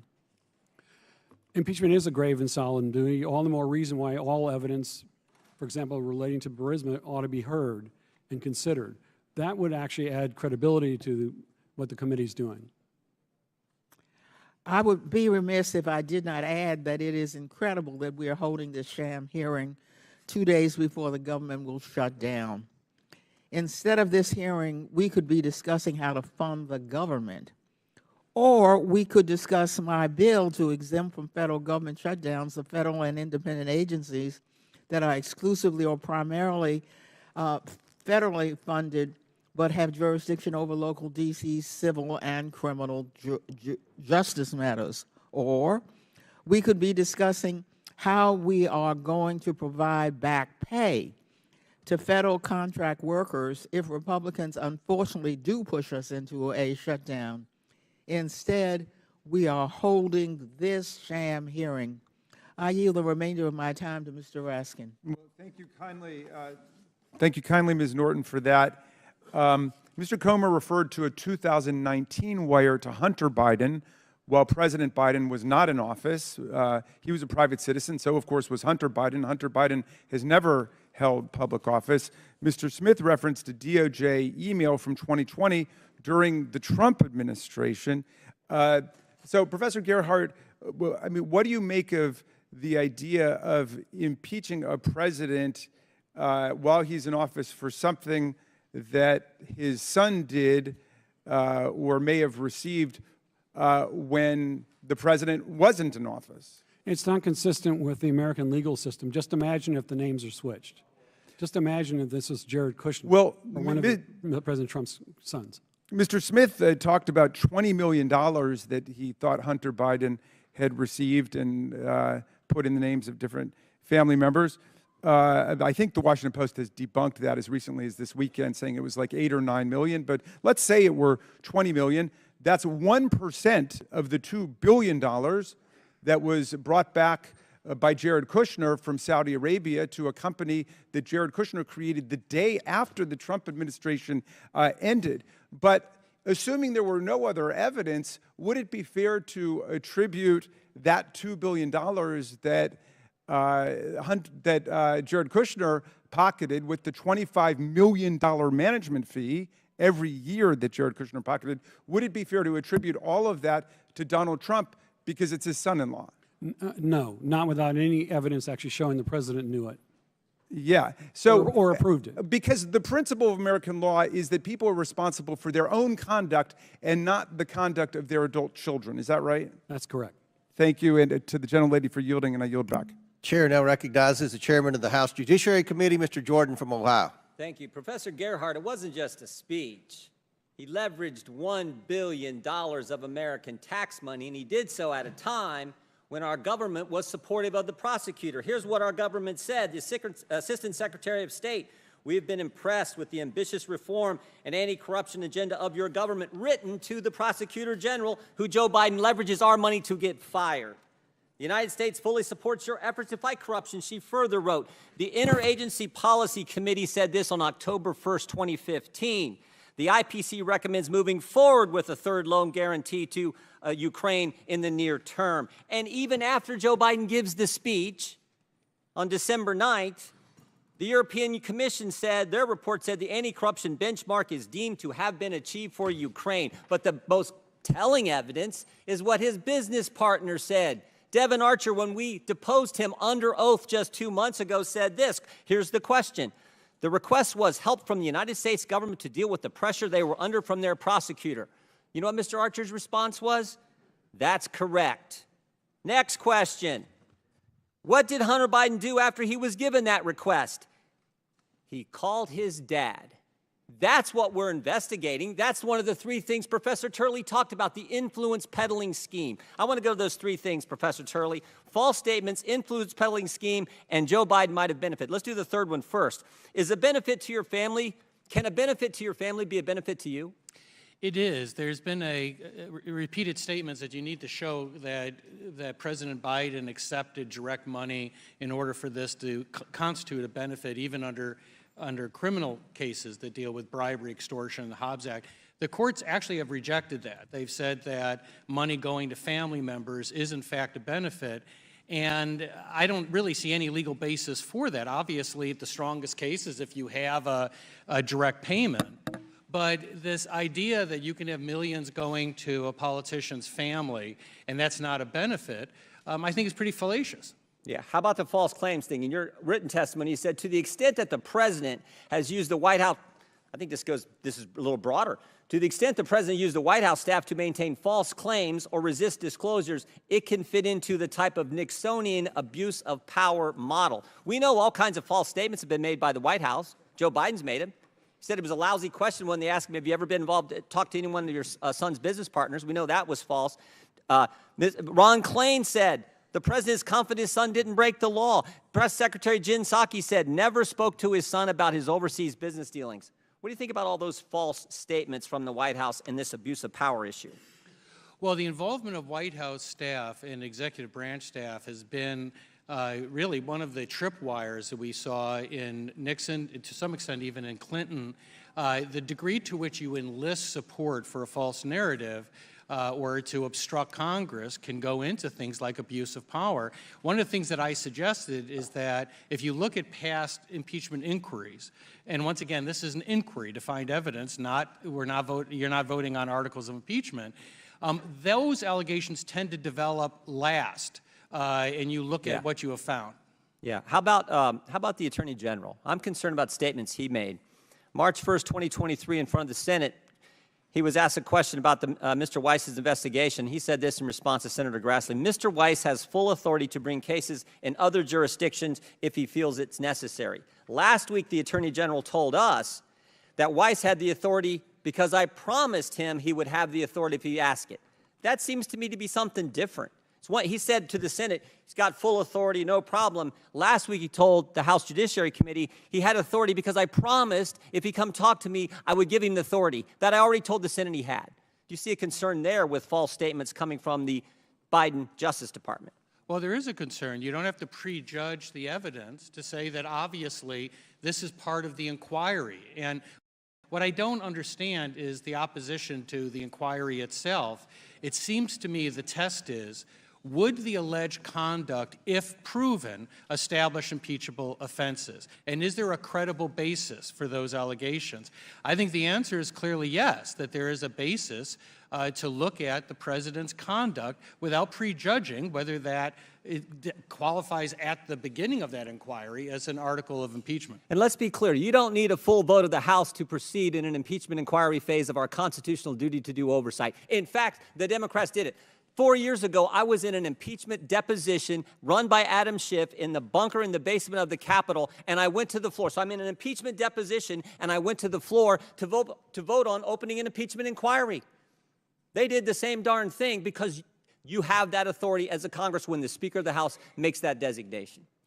The Speaker, Nancy Pelosi, did in fact initiate the impeachment. In some cases, then you have a later vote.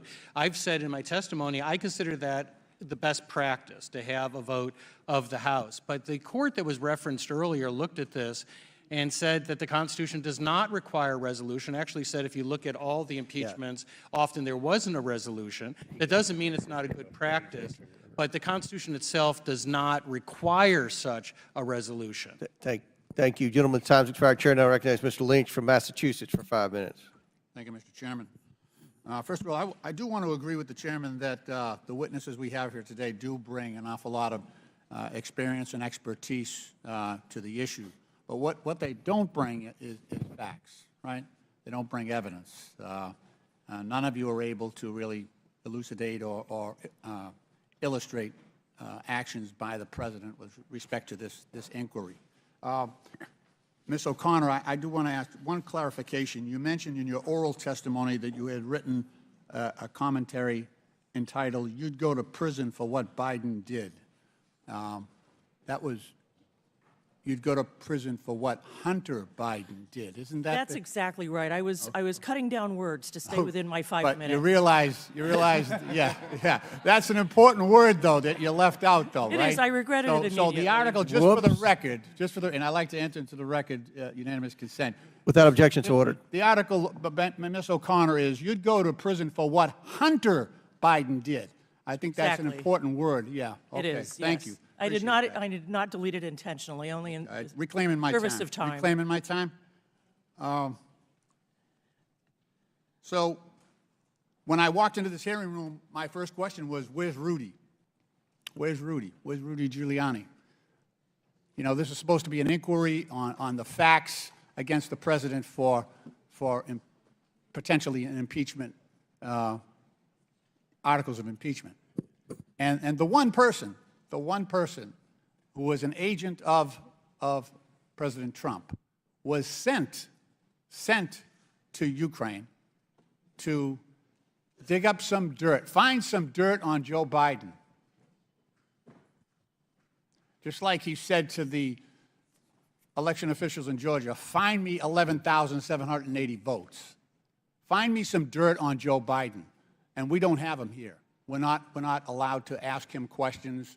And Professor Gerhardt, would it not be helpful to have a factual witness here who was, and let me just read from, this is an excerpt of the call between Mr. Trump and President Zelensky. He says,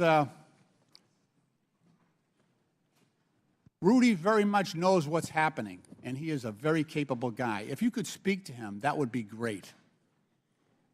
The other thing, there's a lot of talk about Biden's son, that Biden stopped the prosecution, and a lot of people want to find out about that. So whatever you can do with the Attorney General and Rudy would be great. And then, so he's actually placing Rudy Giuliani in Ukraine with the imprimatur of authority for the president. Wouldn't that be a useful witness to? It seems obvious that he should be brought before the committee. Yeah, you would think so. What we have here is a lot of allegations. I've heard about, emails from Hunter Biden from China. Hunter Biden cashed in, the IRS interview with James Biden. And I hear a lot about the Biden family. But look, this was an impeachment inquiry about President Biden. And I would try to discern what the allegations are for the president, because they're non-existent at this point. Is there a reason? The other question is, why hasn't Rudy Giuliani, if he's such a key witness and was on the ground on this and had direct authority from the president, why isn't he here?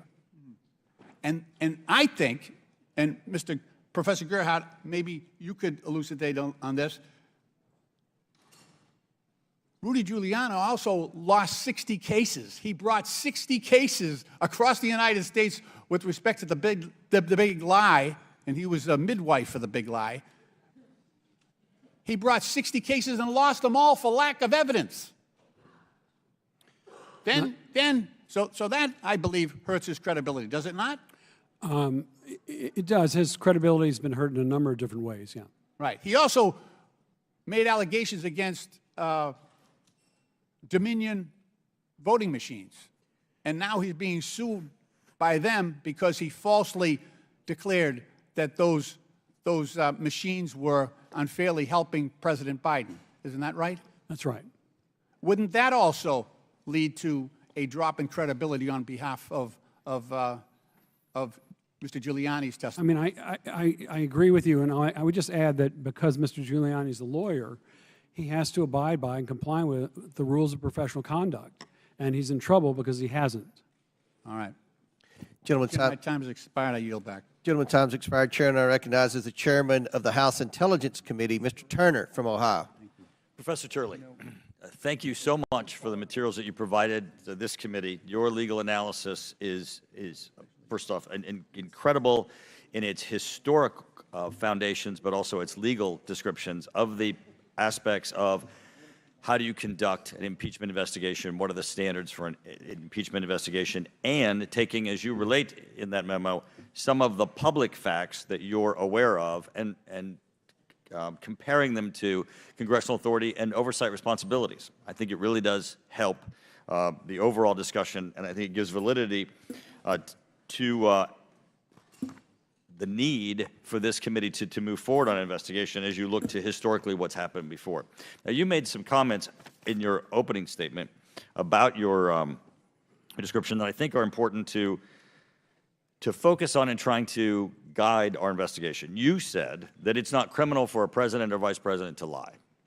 That's right. You also said that it's not criminal that Hunter Biden received, well, someone paying the child of a vice president for doing nothing isn't necessarily criminal. Those are my words, not yours.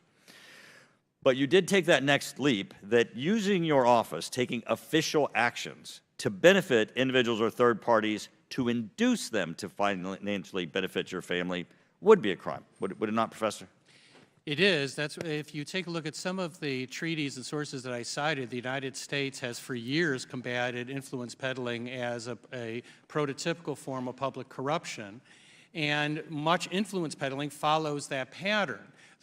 Many people now accept that what Hunter Biden did was rather raw and open influence peddling. So the only question is, was the president involved in that? And I'm not prejudging that. But there's an argument that now that you hear, that they were just selling the illusion of access. The fact is, you have to ask yourself one question. How do you know? Even if you accept that selling the illusion of access is not misconduct, how do you know it was an illusion? Well, and that's where I'm going to go next, because there's also another concerning aspect of President Joe Biden's actions as vice president, for which there is currently an active criminal investigation, and that is his misuse of classified documents. There has been appointed by the Department of Justice, by the Attorney General, a special prosecutor for the purposes of investigating the federal crimes that could have arisen as a result from this president's misuse of classified documents. The fact that he had them at the Penn Biden Center for Diplomacy and Global Engagement and the Wilmington, Delaware private residence of President Joe Biden, as well as other matters that might arise from it, places where there were other people. One of those other people happens to be Hunter Biden. Now, this committee, in its scope of this investigation, indicates that these classified materials are also relevant because, for example, the Oversight Committee has requested information regarding the classified materials discovered in the president's home where his son has resided during the time period relevant to the investigation and personal office. The White House has not provided this information. Obviously, his son was receiving payments from Romania, Russia, Ukraine, China. If there are in those documents that relate to, for example, the prosecutor in Ukraine, or Burisma itself, or other aspects of Ukraine, or any of the parties or individuals, obviously, that were making payments to Hunter Biden, that would be relevant, wouldn't it? It would be relevant. One of the things I address in my testimony is I say that the most concerning line for me in this inquiry is pre-office conduct. And what I say is that there should be a type of rebuttable presumption against bringing in pre-office conduct, but there is precedent for it when it forms. Well, and this, he was in office Right. at the time because he wouldn't have had access to classified documents. These are not things that he did as a private citizen. He had these documents given to him. And I want to ask you, in his scope as both senator and as vice president, there's been a lot of talk that perhaps the president inadvertently ended up with these documents. Now, first off, there's an unbelievable number of documents. He's clearly a classified document hoarder, and he clearly was mishandling them. can't you infer intent by knowledge of the law? Here, the President Biden knows how to handle classified documents and what mishandling is. Wouldn't that be attributed to his intent? Well, that can all go to a question of establishing intent. And in all these cases, you obviously don't have a confession. I'm not too sure if the documents matter will become relevant to an impeachment inquiry. I've said earlier that the issue that concerned me about the documents is that they ended up being distributed to different sources, it appears, that they went to different locations. And there are accounts of being in the president's home. And the question is, were they divided and why? But it's not clear to me whether that would amount to an impeachable offense or not. Right, you have to make that nexus, which is why I have to go to the next step. I've seen some of these documents as the chairman of the Intelligence Committee. I can tell you they are of the highest level of concern and threat to national security. I think we do have to get to the bottom of why was he taking these and what was he doing with them. I'll yield back. Chair now recognizes Mr. Chairman, I Conley have a from Virginia unanimous for consent 5 minutes. motion. Mr. Chairman, unanimous consent motion. I ask unanimous consent to introduce page 131 of the transcript of Devin Archer's testimony, where the question is asked, but he did not provide the Burisma executives with actual access to his father. The access to his father was an illusion of access. Gentlemen's out of order. You'll have Right. time in your Right. 5 minutes. An Chair now illusion of recognizes access Mr. to his Conley from father Virginia other for than 5 social. minutes. Thank you, Mr. Chairman. Is it admitted? I object. The clock's ticking, Mr. Conley. What's the objection based Mr. on? Goldman's taking your time, Mr. Conley. You have it's your turn to speak. Yeah, you're taking time away from me unfairly. Distract, deflect, dissemble. Hold on to those two words, distract and deflect, because I think this hearing's all about, look over here, not over there. So, Professor Gerhardt, I've heard concern about branding. So, shouldn't we be concerned about all those Biden towers all over the world where foreign partnerships were formed and influence was used here in the United States? I've seen these towers in Indonesia, in the Philippines, in Turkey. I even saw one in Chicago. Shouldn't that be a source of concern of this committee in terms of influence both foreign and domestic when, President Biden became president? If there were such things as Biden buildings. Well, was there anyone who did have them? I think we all know who had. Well, could you tell us? Because, Well, just give I me think, the name, Professor I think if Gerhardt. we're talking about Mr. Trump.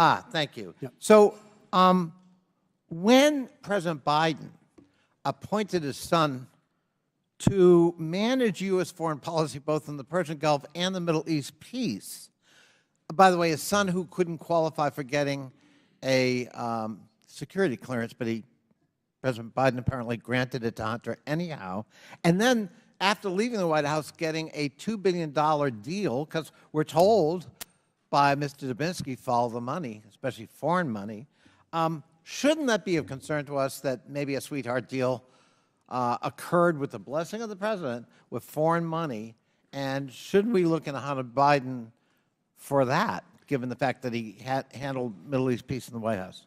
It should have been a concern with President Trump and his son-in-law. Oh, Trump, I got that wrong again. I'm sorry. Well, let's see. I'm looking at, I heard again, I think it was Professor Turley talking about, because he's not prejudging, of course, but he's just suggesting that maybe we want to look into criminal activity like obstruction, fraud, and abuse of power. So let's take fraud. So shouldn't we be concerned that a New York judge just found President Biden's organization committed fraud every year for the last 10 or 15 years, and that under the Martin Law in New York, that Biden organization is now subject to dismemberment and dismantlement because of the fraudulent activity? Shouldn't that be of concern to us? That should be of concern with respect to Mr. Trump. Mr. Trump again. And in this case, we're not speculating. A judge actually made that ruling? Yes, sir. should we be concerned about the personal? I mean, while we're at it, since we're loading on, shouldn't we be concerned about the personal behavior of a president? For example, President Trump or President Biden being found guilty of sexual assault and defamation associated with that activity, again in a civil court, in this case in New York? We should be concerned as it relates to Mr. Trump, yes. With Mr. Trump again. I just think that one of the reasons we're here is because somebody has been indicted in 4 different locales on 4 different sets of concerns with, I think, 81, 91 actual counts, and has been found guilty in 2 civil proceedings, one involving sexual behavior and one on actual corporate fraudulent activity. And we don't want to talk about any of that. We want to speculate about discredited testimony from discredited witnesses like Rudy Giuliani, whom we're afraid to subpoena. That's what this is all about. This isn't about our need to defend Joe Biden. This is about their need to make sure we get off topic, that we no longer talk about the pending criminal trials of the former President of the United States. And if anything's worthy of examination, that is, not this. I yield back. Chair now Order, recognizes Mr. Chairman. Mr. Donalds from Point of Florida order, for Mr. 5 Chairman. minutes. Point of order. Down here. Mr. Chairman. Chair recognizes Mr. Donalds for 5 minutes. You'll have 5 minutes. It's You'll not have my all 5 the minutes. time A in point the of world. order No, you're is out of not within order. 5 You're minutes. out of order, Mr. Goldman. I have a when point your of order. when your time is, I you will asked be to recognized. introduce Chair something by recognizes unanimous Mr. Donalds consent. for 5 minutes. Is it being introduced? Chair recognizes Mr. Donalds for 5 minutes. Byron, it's your Chairman, time. the rules require you Thank to you, recognize Mr. Chairman. me. No. Yes, for a point of order, they absolutely do. Chair recognizes and you have to rule Mr. on Donalds. the motion. And is You've Mr. already Donald's made time 2 ticking points too? of order. No, Chair Mr. Donald's recognizes time Mr. is not going Donalds. to tick. Actually, Mr. Chairman, I request this clock be set back to 5 minutes Set so the we can. clock back to 5 minutes. Mr. Chairman, can I just make a parliamentary inquiry then? Are we not to make points of order on either side during You the keep questioning? speaking about no evidence. Why don't you all just listen and I'm trying to learn? introduce evidence. You've already introduced. You've already had your Is it in? share of evidence. Are you now, admitting Mr. Donalds, 5 minutes. Thank you, Mr. Chairman. Mr. Dubinsky, I want to come to you quickly. A lot of talk about evidence. On the screens in the room, we have an organizational chart from the IRS investigative team that was looking into the business practices of Hunter Biden and his associates. This org chart is from 2014. Now, Mr. Dubinsky, when my former life, I was in community banking, and I'm comfortable with looking at organizational charts. When I first saw this chart, the first thing I thought about was a real estate holding company or a developer, and this is not to demean developers in the great east state of America, but developers typically have multiple companies that float with various business interests and business lines. But the funny thing is that in the business dealings of Hunter Biden, there is no real estate, none at all. So, Mr. Dubinsky, in your professional experience, looking at this organizational chart of business structure, what do you see here? I see a very complicated structure of entities that are interrelated and would give me concern. If I were an investigator, I would want to know what's going on in these entities, who's behind them, how's the money moving between them, and what is the substance of the transactions? What's really going on here? Mr. Dubinsky, do you think it's in the interest of this committee that is now in an inquiry phase to actually find out all of the flow of money between these entities and what the purpose was? Absolutely. Next slide, please. For my colleagues on the other side, we're going to start talking evidence now. This is now a slide of the organizational chart of the Hunter Biden business companies and with associates from 2018, from the same IRS investigators who broke down the business structure in 2014. Does this slide cause you the same concern, Mr. Dubinsky? Yes, it does. Okay. Now let's talk about some more. Actually, one point I want to make on this. Ladies and gentlemen, and I know it's kind of small, so I would love to submit, I will submit all this for the record. I would love my colleagues on the other side to see this.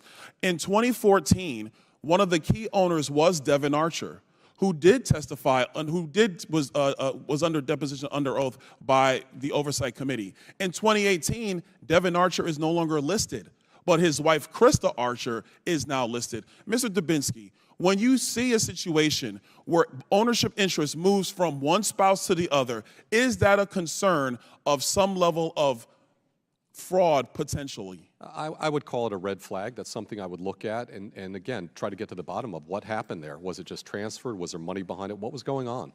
Okay, thank you. Next slide. Now, this is to a text message. This is a text message between, it's going to Naomi Biden. That's what this one is. Hold on, wait, so let me get my stuff back.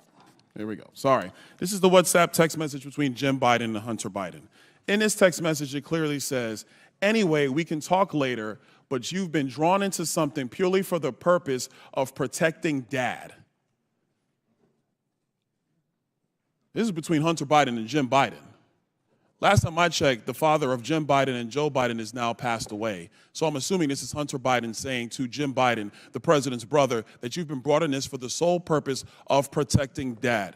Ms. O'Connor, do you think that this text message would lead this committee to get further information about the business dealings of Hunter Biden and how that actually links to Jim Biden, the president's brother, and why they are so concerned with protecting Dad, a.k.a. Joe Biden, a.k.a. the President of the United States? Yes. Thank you. Next slide, please. This is a text message between Hunter Biden and Naomi Biden. And this one is a famous one. Everybody knows this one. This is a famous one that says, I hope you all do what I did and pay for everything for this entire family for 30 years. It's really hard. But don't worry, unlike Pop, I won't make you give me half your salary. Mr. Dubinsky, if you saw a text message like this in a potential money laundering operation or a potential pay-for-play operation, would you be looking for information related to money going from son to father? Absolutely, without a doubt. Thank you. Next slide. Oh, this is a fun one. Ladies and gentlemen, this one is from 2018. This is about 4 months before Joe Biden launched his campaign for President of the United States, December 2018. The highlight is, this is a text message between Jim Biden and Hunter Biden. Hunter Biden was in a bad way, by the way. He was really strung out. He lost a bunch of money. He needed help. Jim Biden says, this can work. You need a safe harbor. I can work with your father alone. It'll probably take several months and everybody can read the text. Ms. O'Connor, Mr. Dubinsky, if you saw a text message like this between the president's brother and the president's son, wouldn't you be concerned about them trying to give plausible deniability for the president of the United States to not have any knowledge of said business dealings? It's worth. Gentleman's time's expired, but please answer the question. It's worth investigating. Mr. Dubinsky? I would agree. I would investigate this. I yield back. Thank you, Mr. Chairman. Gentleman yields back. Before I recognize Mr. Christian Morte, Mr. Goldman, I will give you an opportunity to quickly recognize you for your point of order. I just want to make sure that page 131 of the transcript of the Devon Archer interview is entered into the record. Without objection, so ordered. Thank you. Chair recognizes Mr. Christian Morte from Illinois for 5 minutes. Thank you, Mr. Chair. Professor Turley, Hunter Biden's a private citizen, not a federal official, right? Yes, sir. A special counsel investigating Hunter Biden recently indicted him for various illegal acts. I'm sure you're aware of this indictment. I have it in my hands. But nowhere in Hunter Biden's indictment is there any allegation of Joe Biden having committed any wrongdoing, right? That's correct, sir. Not a parking ticket, not a moving violation, not a library fine, not a high crime or misdemeanor. In fact, on page 19 of your witness statement that you submitted, you said, quote, the current record does not establish any crime, let alone an impeachable offense. Now let's further explore what's been established about Joe Biden. The Hill reports Senator Marco Rubio, quote, noted that House Republicans are discussing a special impeachment inquiry to obtain evidence of criminal behavior that they have not been able to dig up through the House Oversight Committee. And Rubio warned that setting up a special impeachment counsel without strong evidence of a crime could trivialize the process. Now, sir, Senator Rubio is a Republican, right? Yes, sir. Let's talk about whether this evidence that Mr. Rubio was referring to exists. Our colleague Ken Buck a senior member of the Judiciary Committee, said the following regarding evidence linking President Biden to an alleged crime. Quote, "That doesn't exist right now." Now, sir, Ken Buck is a Republican, correct? Yes, sir. Senator Mitt Romney of Utah said, quote, "There hasn't been any allegation yet, any conduct which reaches the constitutional standard for impeachment." And sir, Mitt Romney is a Republican as well, correct? Yes, sir. Now, let me turn to another topic here. Ms. O'Connor, here I have a poster of an entry from your professional LinkedIn account. There's your picture, and it says Law Office of Eileen J. O'Connor. We printed here what you posted roughly 1 week ago. It says, quote, "The Biden administration is promoting and enabling the invasion." That's what your post says, right? Yes, it does. And it further goes on to say, if this doesn't stop quickly, then the entire USA will be invaded with millions of military-aged men from many different countries who are ready to cause total havoc while getting paid $2,200 a month in welfare to do so. Did I write that? You reposted it, and it says it is an engineered death spiral. Now, let me show you another posting that you put up on your professional LinkedIn account. May I respond? If there is an You can impeachment respond inquiry, when I I'm think done. it should When I'm be done with my for question, the deliberate demolition of can the you United please put States this of up? America. Ma'am, this is another posting from your professional LinkedIn account that says announcing Michigan telethon to raise funds for 16 alternate electors who crooked Dana Nessel wants to jail. Now, ma'am, that's your professional LinkedIn account, right? It is. Now, let me turn to you, Mr. Turley. Professor Turley, in 2006, you wrote an op-ed in The Guardian entitled, quote, "Stop Persecuting Polygamists." There, you likened polygamists to, quote, "persecuted minorities," and you said polygamy is, quote, "a practice with deep and good faith religious meaning." Isn't that what you said?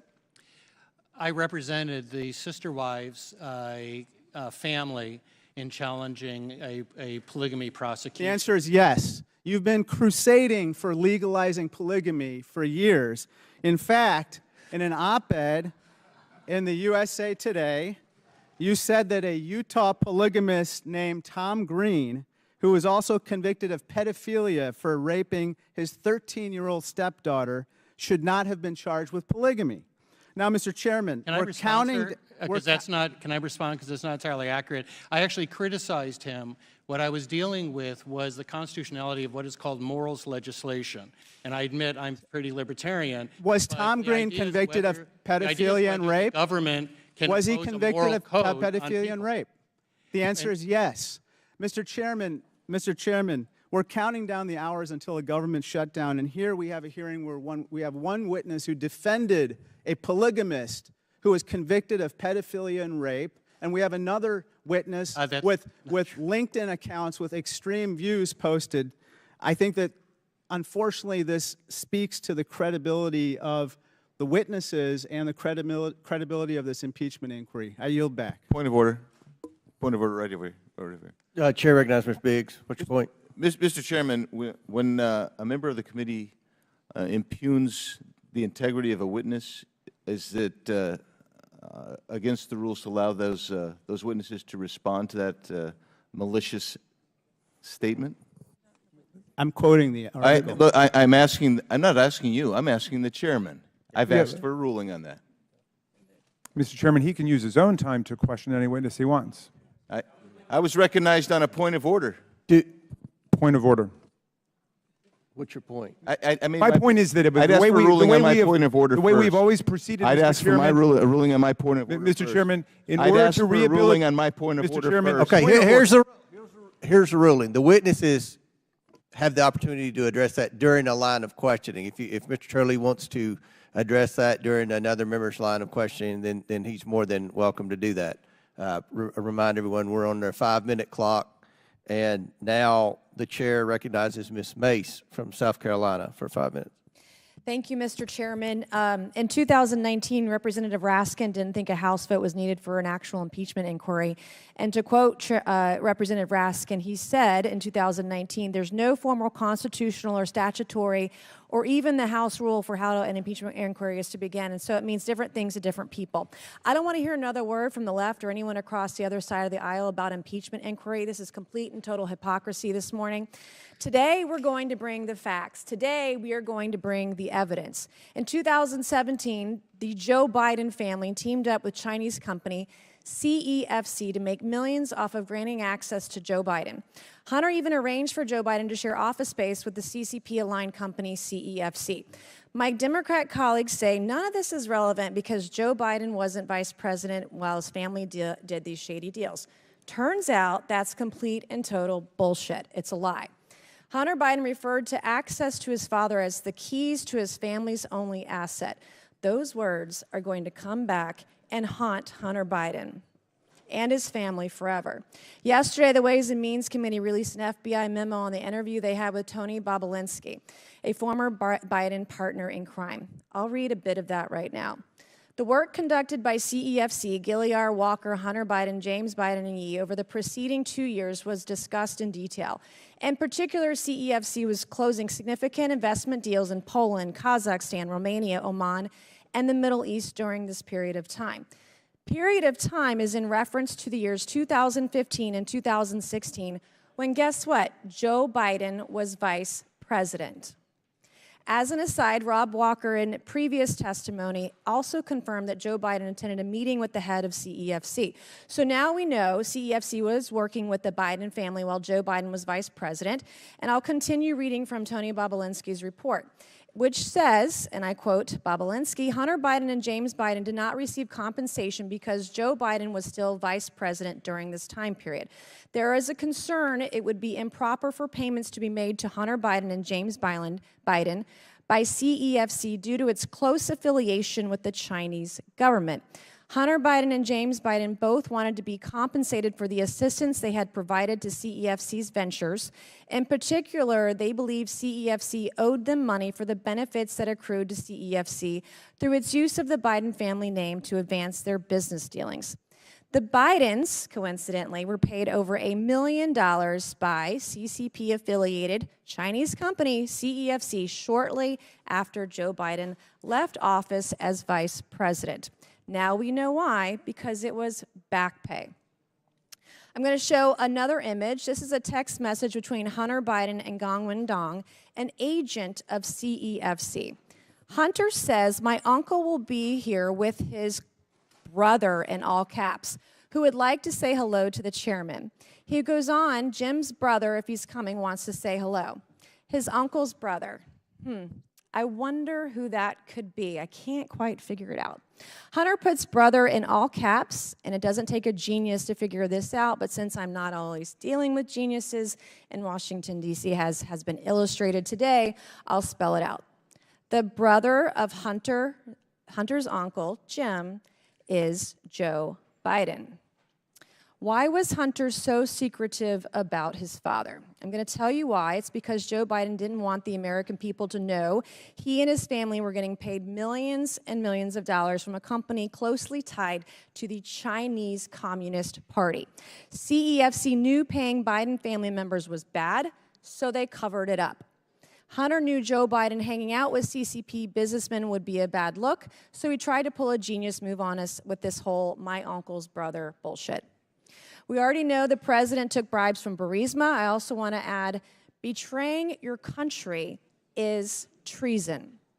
Mr. Chairman, I ask unanimous consent to enter into the record this text message between Hunter Biden and Gong Wendong and the FBI memo regarding their interview with Tony Bobulinski, showing Joe Biden's connections to CFC during his vice presidency. Without objection, so ordered. Professor Turley, we got 30 seconds. In your experience in reviewing cases of fraud, do people who are conducting legitimate business usually go through these efforts and hoops to keep their foreign entanglements hidden?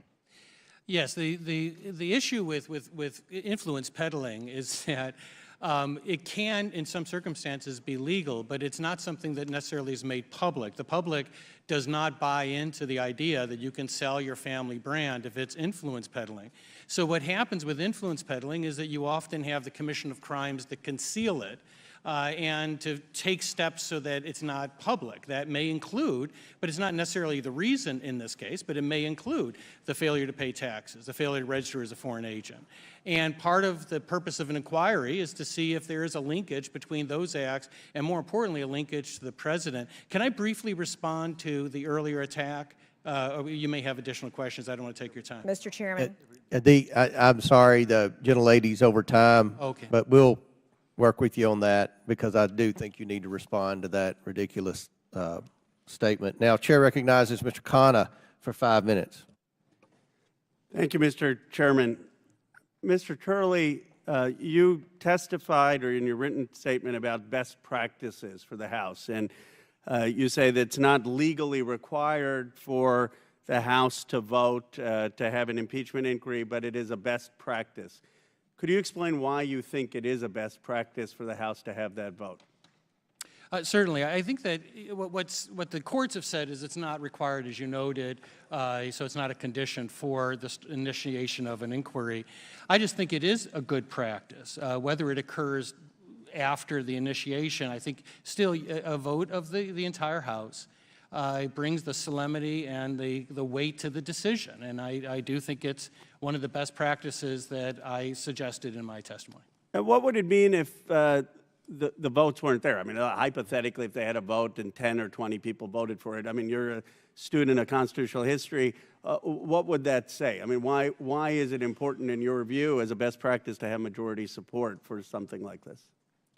I think that the public expects members to take this process seriously, and part of that is to go on the record whether you believe there's grounds for an inquiry. So I think that in terms of the best practices, that gives, I think, the weight of the House to the efforts, and so that's the reason I criticized the move of Speaker Pelosi when. And it would give you pause if there was a vote which said that the House didn't think that there should be an inquiry, right? I mean, you would give that weight as a constitutional scholar, correct? I mean, if the House as a body said that there should not be an inquiry, then clearly that has, on the merits of the inquiry, that has some weight. So it would be your recommendation to Speaker McCarthy today to bring up that vote, correct, for a House inquiry? I've always said that I thought it was a best practice. And your recommendation to him today, I mean, he's listening, I'm sure his staff are, would be bring that vote to the House floor? I always think it's a good idea to bring it to the House. And it would be your testimony, based on what you've said, that if that vote failed, that should have some real consideration in whether we go forward with this. I mean, let's put members on the vote. Because my view is they don't have the votes. I think it's going to be a very lopsided vote against it, and that's why they're not bringing it to the floor. Yeah, I can't speak to that. Let me ask you this. You also said that I do not believe that the current evidence would support articles of impeachment. And I want to be careful because you said it, you think it supports an inquiry, but not the articles of impeachment themselves. So I want to be precise in what you've said. Can you explain to the committee and the country why you believe that the current evidence does not support the articles of impeachment today? Well, at the moment, these are allegations, and there is some credible evidence there that is the basis of the allegations. But I understand that, and I'm not questioning that. I'm questioning what you don't think today, if you were going to vote, if this was the case, you would vote no, correct? On this evidence, certainly, because the inquiry. Okay, and my question is, if someone said to you, okay, Mr. Turley, why are you voting not to impeach President Biden based on this evidence? Where do you think the evidence is lacking? Where does it not rise to the level where you think it needs to be? What are the places that you think is missing? Well, I said in my testimony that the key here that the committee has to drill down on is whether they can establish a linkage with the influence peddling, which is a form of corruption, and the president, whether he had knowledge, whether he participated, whether he encouraged it. We simply don't know, and we don't even know if this was an illusion or not. But you can find the answers to that. I mean, the back end of these financial transactions, which I have read is where the committee's going, may shed light on that. But without that type of nexus, then no, I don't. And currently it's your testimony that that nexus has not been established, correct? No, I think that's the purpose of the inquiry, yes, that's correct. Would you agree with, have you read Ken Buck's op-ed in the Washington Post, where he basically was one of the Republicans, which is why I think it'd be a lopsided vote against an inquiry, saying that that evidence doesn't exist? I did, and I respect members of both parties that can stand alone. He has his reasons for that. I personally think that the threshold for an inquiry has been surpassed, that you have a duty to inquire as to these allegations. But that's not presupposing what you're going to find. Just to summarize then, it's your formal recommendation to the Speaker to have a vote on the inquiry, and it is also your testimony today that today you would vote no on impeachment on the current evidence. Yeah, when Speaker Pelosi took this step, I gave the same advice, that I think it's a best practice to go to the floor. Gentleman's time has expired. Chair now recognizes Ms. McClain from Michigan for 5 minutes. Thank you, Mr. Chairman. And before I start with my line of questioning, I just want to make two comments. First, to Professor Gerhardt, I love the analogy that you used about the speeding ticket with Hunter Biden. Let me also see if you would agree with this analogy. If a criminal pulls a trigger for a murder, he's guilty, right? And we can prove it. But don't you also agree with me if somebody ordered that hit, we would charge him too? It's interesting that you don't use that analogy. That's number one. Number I have two, a reason for not using it, but yeah. Yeah, because it doesn't fit the narrative is the reason. No, because Number there's no two, evidence I'm of- amazed at, and I love the fact that Trump lives rent-free in the Democrats' heads every day. That is a beautiful thing, even though we're here talking about the impeachment inquiry of Joe Biden. With that said, I want to talk about the damning evidence of Joe Biden's role in his family's business schemes in Romania. While Joe Biden was president, he was directly involved in the United States policy and anti-corruption efforts in Romania. That's a fact. On May 21st, 2014, the then Vice President Biden delivered an anti-corruption speech in Romania, right? On September 28th, 2015, the president visited with the then Vice President Biden, the Romanian president visited with the then Vice President Biden at the White House to discuss anti-corruption efforts, right? Got a theme of corruption, anti-corruption, right? Gabriel Popovich, a corrupt Romanian oligarch, in the subject of a criminal probe, he's a subject of a criminal probe and prosecution for corruption and bribery in Romania. This committee has reviewed transactions showing that the Biden family received money from a foreign company run by this Russian oligarch, corrupt Gabriel Popovich. 5 weeks after the Romanian president visited with Vice President Biden, Popovich begins paying Hunter Biden and his associates, Rob Walker, through his company, Bladen Enterprises. The money from Bladen Enterprises is deposited directly into Robinson Walker LLC. Now, this LLC is directly operated by Hunter's known business partner, Rob Walker. These are all facts, right, that we found through the investigation. In November 2015 and again in March 2016, Hunter Biden, who is not registered as a foreign agent under FARA, meets with the U.S. ambassador to Romania. Red flag. Then, coincidentally, over $1 million flows to the Bidens. I'm not much for coincidences, and I don't think the American people are either. Let's run through the numbers together. Between November 2015 and May 2017, Bladen Enterprises deposited over $3 million into Robinson Walker's LLC business account. But then the Biden family accounts received more than $1 million from Robinson Walker's accounts after these deposits were made. Ironically, 16 of those 17 payments occurred while Joe Biden was vice president. Now, I think most Americans would find it suspicious that, ironically, these payments ended shortly after Joe Biden left office. Another coincidence. Mr. Chairman, I ask unanimous consent to enter into the record the Oversight Committee's May 10, 2023 Second Bank Records Memorandum showing Joe Biden's involvement in his family's business schemes in Romania. Without objection, so ordered. I see three problems here. One, while Joe Biden is touting anti-corruption efforts in Romania, Hunter Biden is employed by a corrupt Romanian oligarch. Interesting. In direct violation of FARA, Hunter Biden meets with the U.S. ambassador to Romania while being paid by Gabriel Popovich. What was Hunter Biden selling to the Romanian oligarchs for millions of dollars? I'd still like to see a contract of that. Professor Turley, I know I'm almost out of time, but you've previously said that Hunter Biden could be charged under the Foreign Agent Registration Act. Can you explain why? Gentlelady's time's expired, but please feel free to answer the question, Mr. Turley.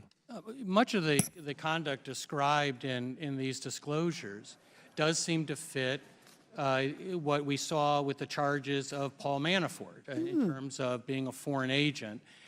Some of this does appear to be that type of lobbying on the part of Hunter Biden.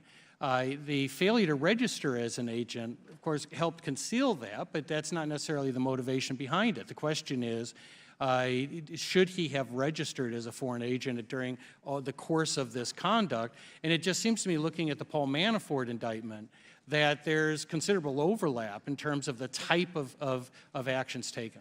Perhaps there's a two-tier justice system. With Mr. that, Chairman, I yield back. may I ask unanimous consent to enter Ms. McLean's chart into the record? Without objection, so ordered. Chair now recognizes Mr. Mafume from Maryland for 5 minutes. Thank you very much, Mr. Chairman. I did not plan to, but I'd like to follow up on the gentlewoman's comments and assertions about Romania and Hunter Biden and the fact that he worked for a Romanian executive facing corruption charges.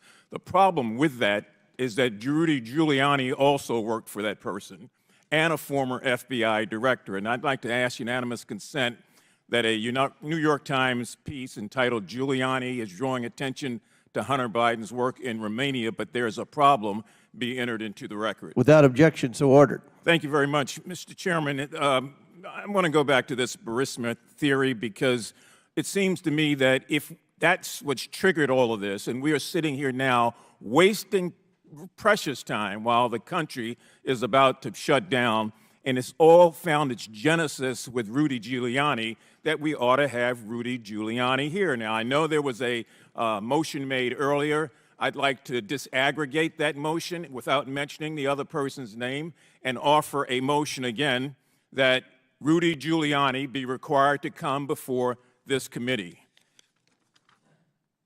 Is there a second? And, Mr. Chairman, I'd like to ask that the clock be paused while the... Pause the clock. Thank you. Mr. Groffman. Chair recognizes Mr. Groffman. Motion to table. Motion made to table by Mr. Groffman. Is there a second? Second by Ms. Fox. So I guess we'll have a vote on Mr. Groffman's motion to table Mr. Mafume's motion. This is about Giuliani, right? Yes. Okay. We'll do this by voice vote. All those in favor say I'd like aye. a recorded vote, Mr. Chairman. Aye. Mr. All those Chairman, I opposed, request no. recorded. No. He's requested a recorded In the vote. opinion of the chair, the motion has it. The ayes. I'd request a recorded vote now. I request a recorded vote, Mr. Chairman. Will the clerk please get ready to have a recorded vote? Another motion by the minority party. Okay. Chair recognizes Mr. Palmer. I can't hear you. There's a motion for a temporary recess. Is there a second? Motion second. All those Mr. Chairman, there's already a motion on the floor. There's already a motion on the floor. I'd like a recorded 12 vote. o'clock, we would give them a bathroom break. There's already a motion on the floor. Here's a motion, and it's mine. Okay. Point All right. Would the clerk please report? Call the roll. Will the clerk call the roll? To be clear, this is on the motion to table Mr. Mfume's motion for unanimous consent to call Rudy Giuliani as a witness before the Oversight Committee. Is that right? That is correct. Okay.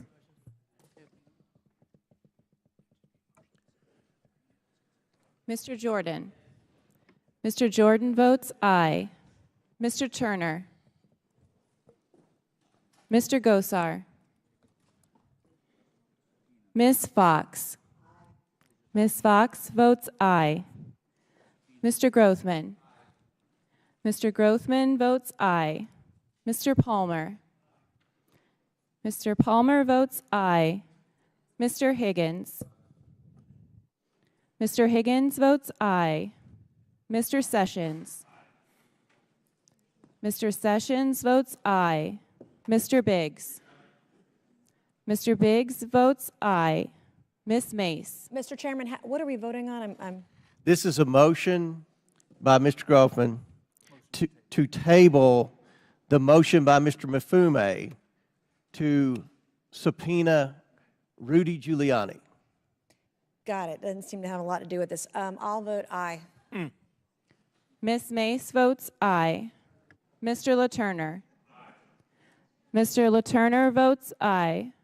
Mr. Fallon. Mr. Donalds. Mr. Armstrong. Mr. Armstrong votes yes. Mr. Perry. Mr. Timmons. Mr. Burchett. Ms. Green. Ms. McLean. Ms. McLean votes aye. Ms. Boebert. Mr. Fry. Mr. Fry votes aye. Ms. Luna. Mr. Edwards. Mr. Edwards votes aye. Mr. Langworthy. Mr. Burleson. Mr. Burleson votes aye.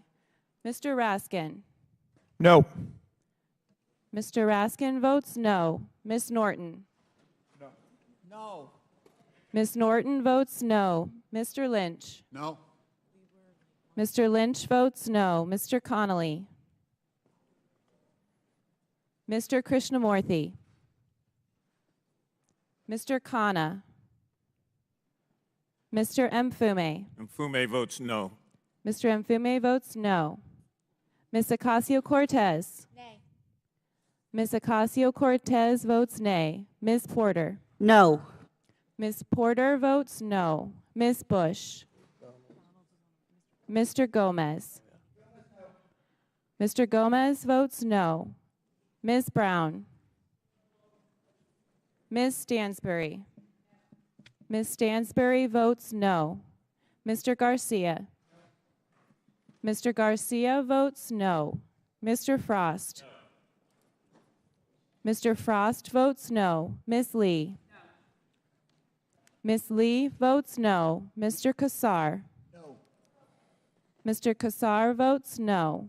Ms. Crockett. No. Ms. Crockett votes no. Mr. Goldman. Mr. Moskowitz. Mr. Moskowitz votes no. Ms. Tlaib.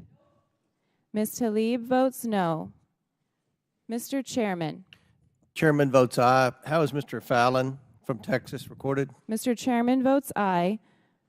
Mr. Fallon is not yet recorded. Aye. Mr. Fallon votes aye. How is Mr. Langworthy from New York recorded? Mr. Langworthy is not recorded. Mr. Langworthy votes aye. How is Mr. Timmons from South Carolina recorded? Mr. Timmons is not yet recorded. Mr. Timmons votes aye. How is Mr. Gosar from Arizona recorded? Mr. Gosar is not recorded. Mr. Gosar votes aye. Mr. Connolly is not yet recorded. Mr. Connolly votes no. Mr. Krishnamurthy is not yet recorded. Mr. Krishnamurthy votes no. How is Mr. Armstrong recorded? Mr. Armstrong is voted aye. Mr. Chairman, how am I recorded? Ms. Mace is recorded as voting aye. How is Mr. Donalds from Florida recorded? Mr. Donalds is not yet recorded. Mr. Donalds votes yes. Madam Clerk, how am I Any other- recorded? Oh, good. Have I been recorded? Madam Clerk, it's Mr. Raskin. Mr. Raskin, you are recorded as voting no.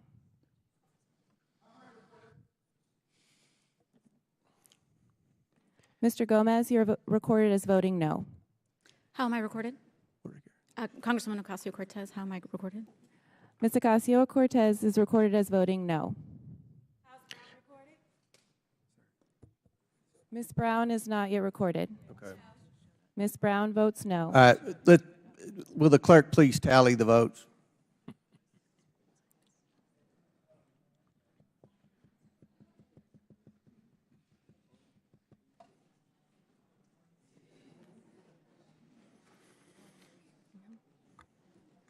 Mr. Chairman, on this vote, the ayes are 20, the nays are 18.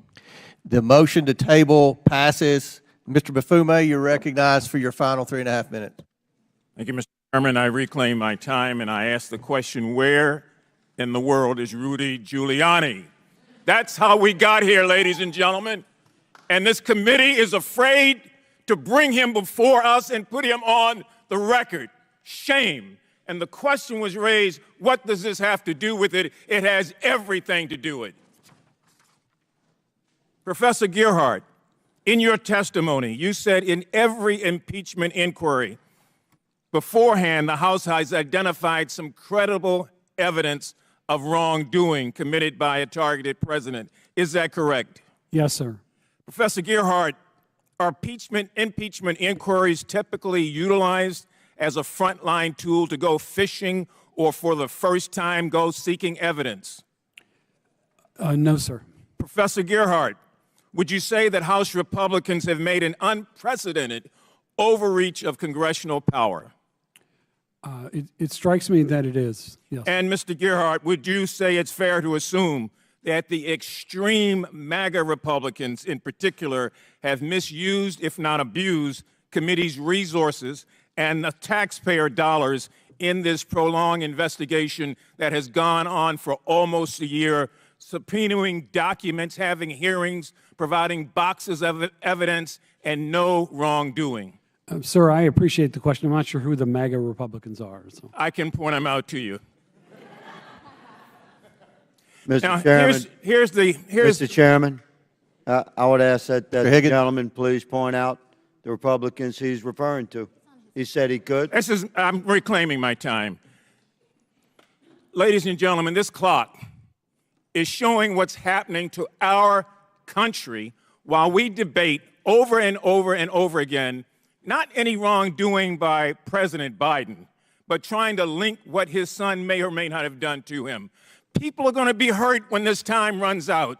This is not the Wizard of Oz when all of a sudden she turns over the hourglass while the Wicked Witch is standing there. These are children, these are women, these are military officers and soldiers and civilians, these are law enforcement officers, these are senior citizens looking for paychecks for Social Security. Why in the hell are we playing this game? And why don't we be honest? If it were so important, it could wait. This is what is important, protecting this government and protecting the people who pay taxes here. But we want to play games with all of this. So where is Rudy Giuliani right now? I'd like to know. And I'd like to know why we can't bring him before this committee like we've brought these witnesses and everybody else. I yield back my time to the ranking member. Well, I want to thank the distinguished gentleman from Baltimore for his passionate and lucid comments here. And I appreciate the fact that you introduced a motion to subpoena Giuliani before I'd introduced a motion to subpoena Giuliani and Lev Parnas. Now, Lev Parnas wrote us a long letter saying that all of this is based on a fraud, a tissue of fraud. He went all over the world with Rudy Giuliani looking to find Is dirt. he alleging the China money was a fraud? Are you asking me to Romanian yield? money? Are you asking me to yield? I'm happy to yield for a second. What is your question, Mr. Chairman? What fraud are you Well, I've introduced it in the record in case you haven't read it yet, the letter that Lev Parnas wrote to you and to me. In it, he called upon you to call off this wild goose chase. Because of China money that the Bidens have received? No, because all of this is based on the Burisma conspiracy. The China money's based on the Burisma conspiracy. Well, I've seen a lot of China money Mr. that went to the Mafume's Trump time's family. That's what expired. you're Someone can yield now. It's, Dr. Fox from North Carolina for 5 minutes. Thank you very much, Mr. Chairman. This is not a game.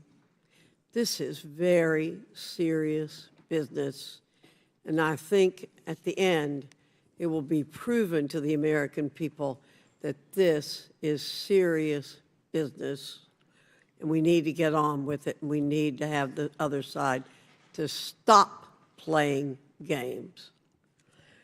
Ms. O'Connor, in a column published in the Wall Street Journal, you stated that the typical timidity of IRS criminal tax lawyers in recommending prosecution is, quote, common knowledge in the tax enforcement community, end quote. Can you explain where this timidity comes from? I don't know this source of it. Thank you for the question. But it is common knowledge in the tax enforcement community. The tax division is required to authorize any criminal tax charges that are going to be brought. In order to inform itself, the special agent report is provided to the tax division.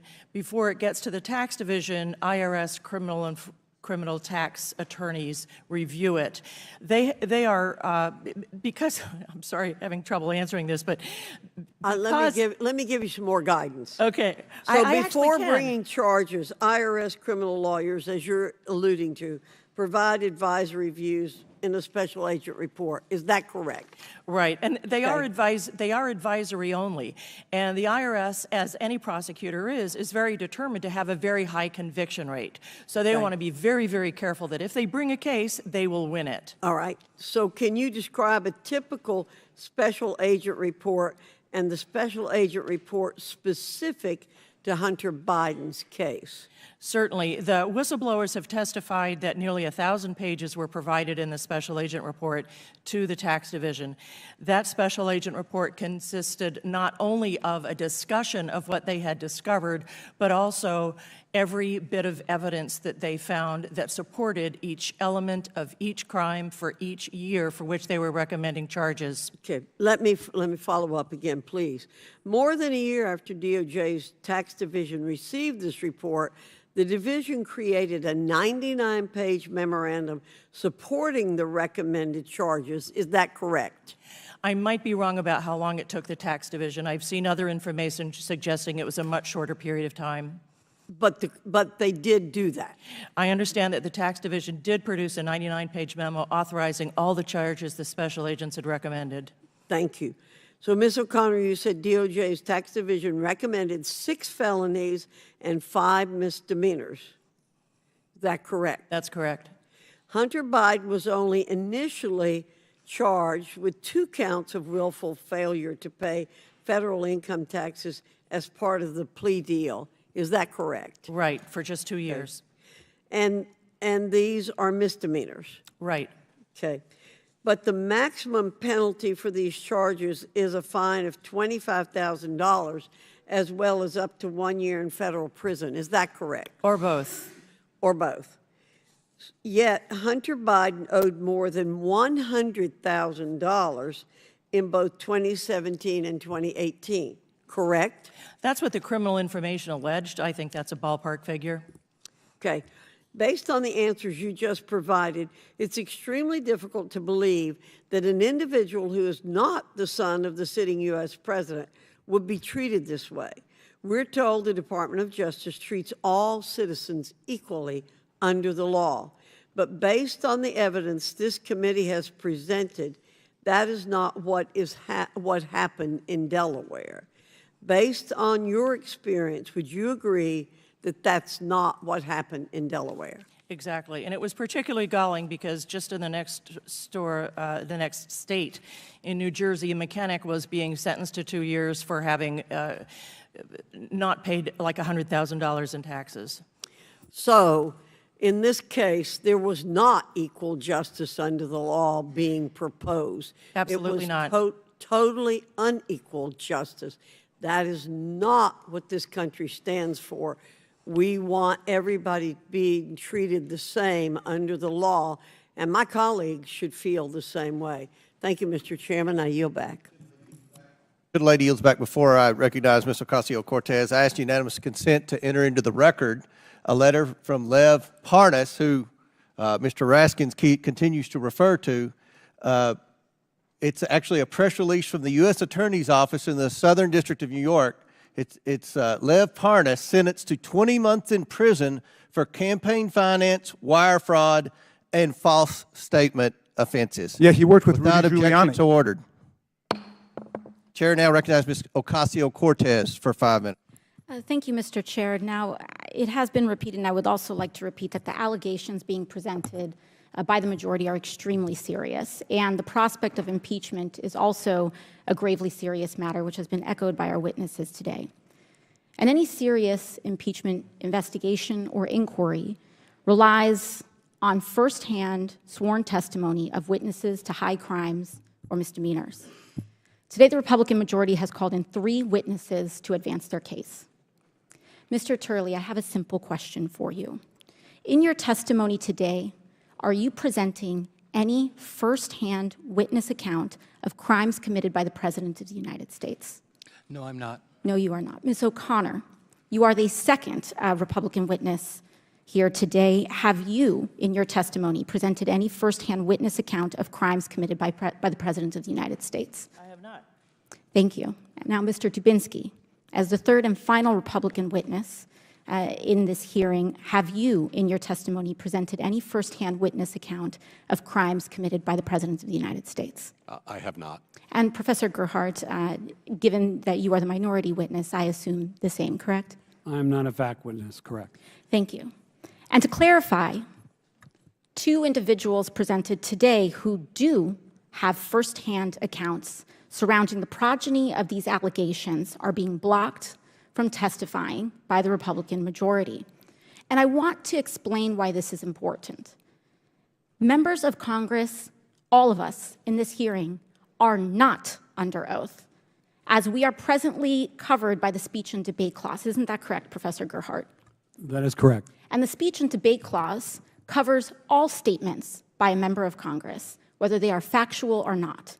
There are only 4 people in this room that are presently under oath in their testimony, and those are the 4 witnesses here today. Is that correct, Professor Gerhardt? That is correct. And so the direct testimony of the 4 individual witnesses here today are the bona fide words that this committee must use in order to proceed or substantiate an investigation. And I want to emphasize why that's important. Earlier today, one of our colleagues, a gentleman from Florida, presented up on this screen something that appeared to be a screenshot of a text message containing or insinuating an explosive allegation.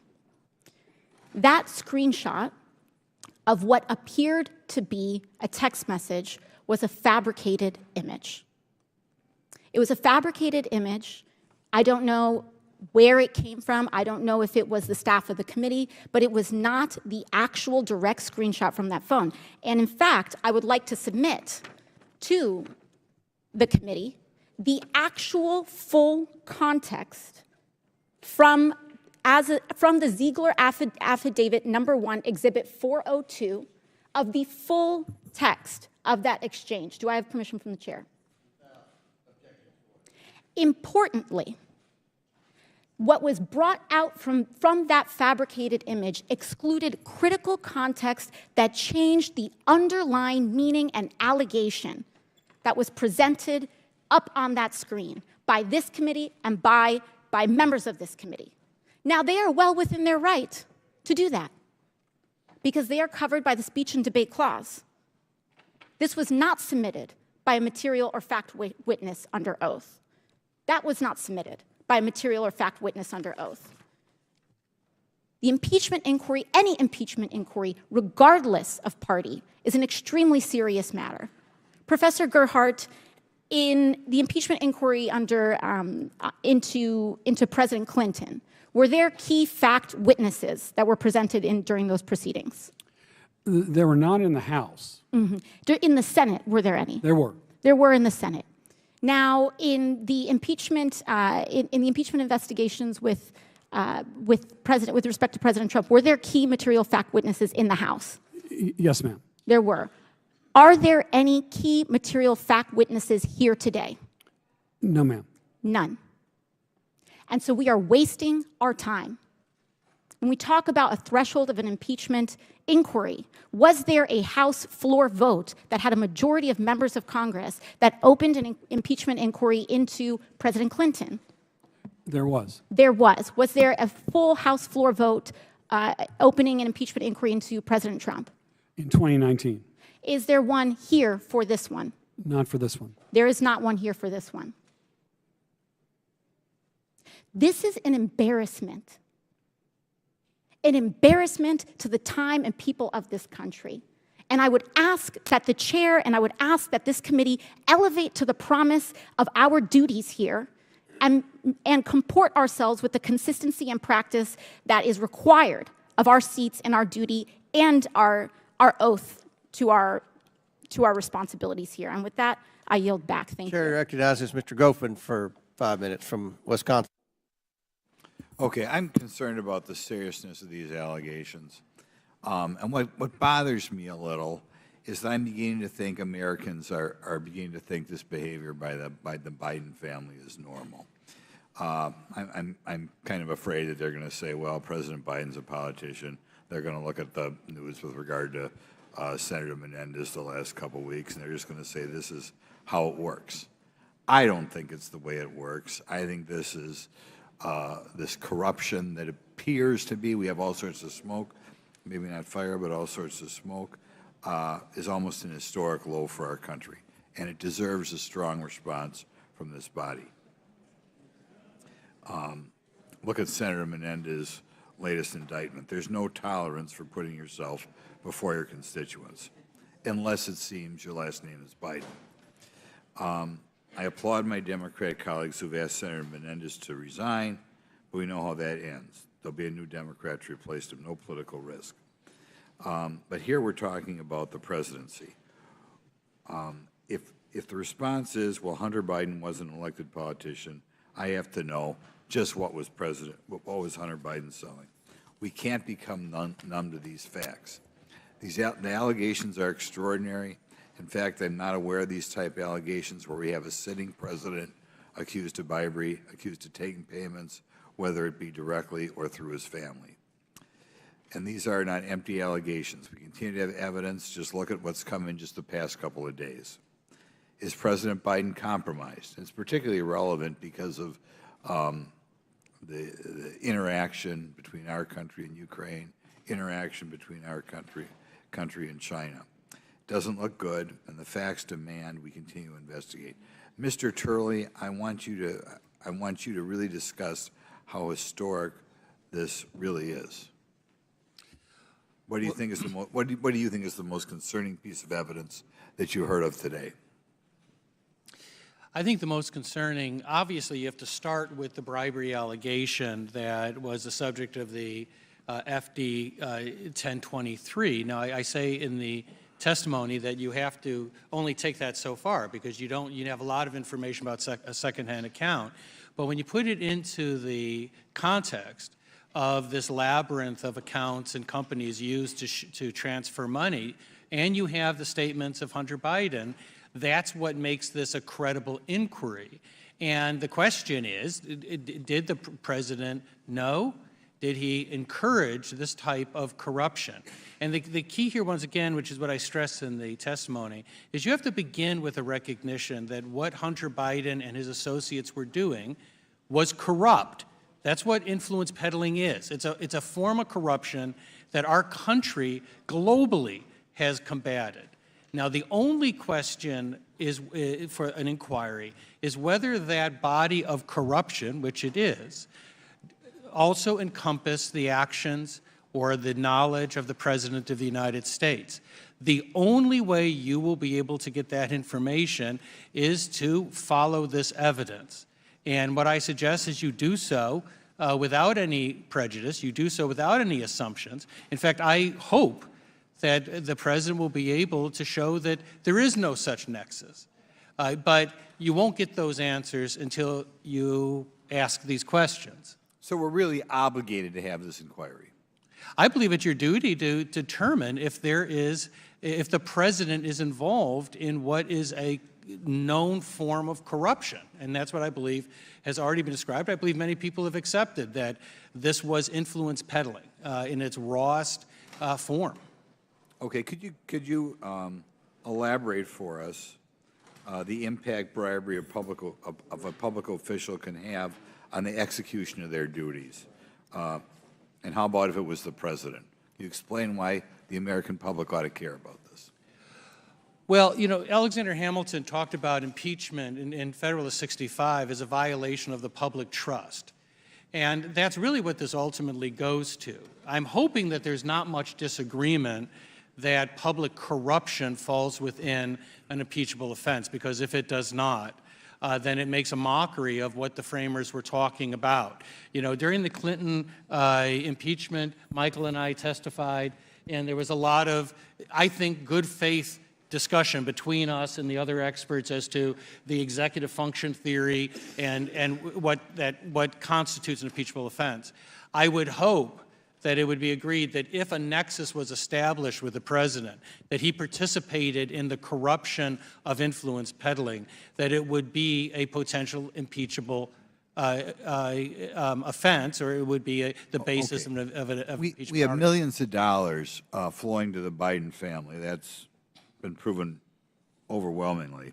Are you aware of any precedent in this country where there's been any case of bribery and corruption of a public official or of a president of this magnitude? I mean, is there any historical precedent in this country where Gentleman's time's expired, but please answer the question, Mr. Turley. Certainly, this has the assumption, as the ranking member, you know, has contested the degree to which all of this money went to the Biden family members. That has to be, as the ranking member said, it has to be established. But no, in terms of the figures, yeah, I've been a critic of influence peddling by both Republicans and Democrats for 3 decades. I've been writing about this a long time. Influence peddling is the favorite form of corruption in Washington, D.C., and this city is awash with it. But have I seen anything of this size and complexity? No. Just as an observer, no. But we still need to know the scope of this and whether all of these financial transfers link the President in any regard, and I'm not going to assume that it does.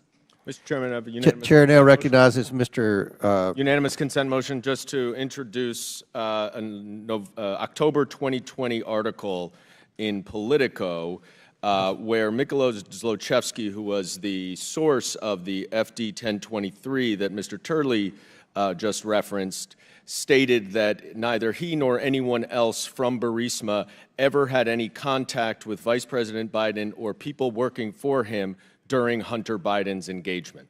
Without objection to order, Chair now recognizes Ms. Brown from Ohio for 5 minutes. Thank you, Mr. Chairman. While we sit here just 2 days away from a complete government shutdown, House Republicans want to distract the American public from their funding failure with a baseless impeachment inquiry lacking facts and foundation. This preventable shutdown threatens the livelihood of millions of federal workers, small business owners, seniors, and veterans, all of whom live in the districts of every member on this committee. In my home state of Ohio, nearly 60,000 federal workers will either be furloughed or forced to work without pay.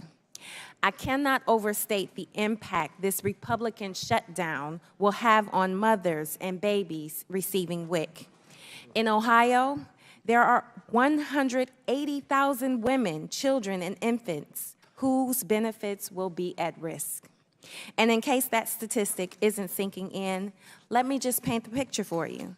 A new mother in Cleveland is trying to buy infant formula for her baby at the grocery store next week, only to discover that she has no WIC benefits to access. She cannot pay.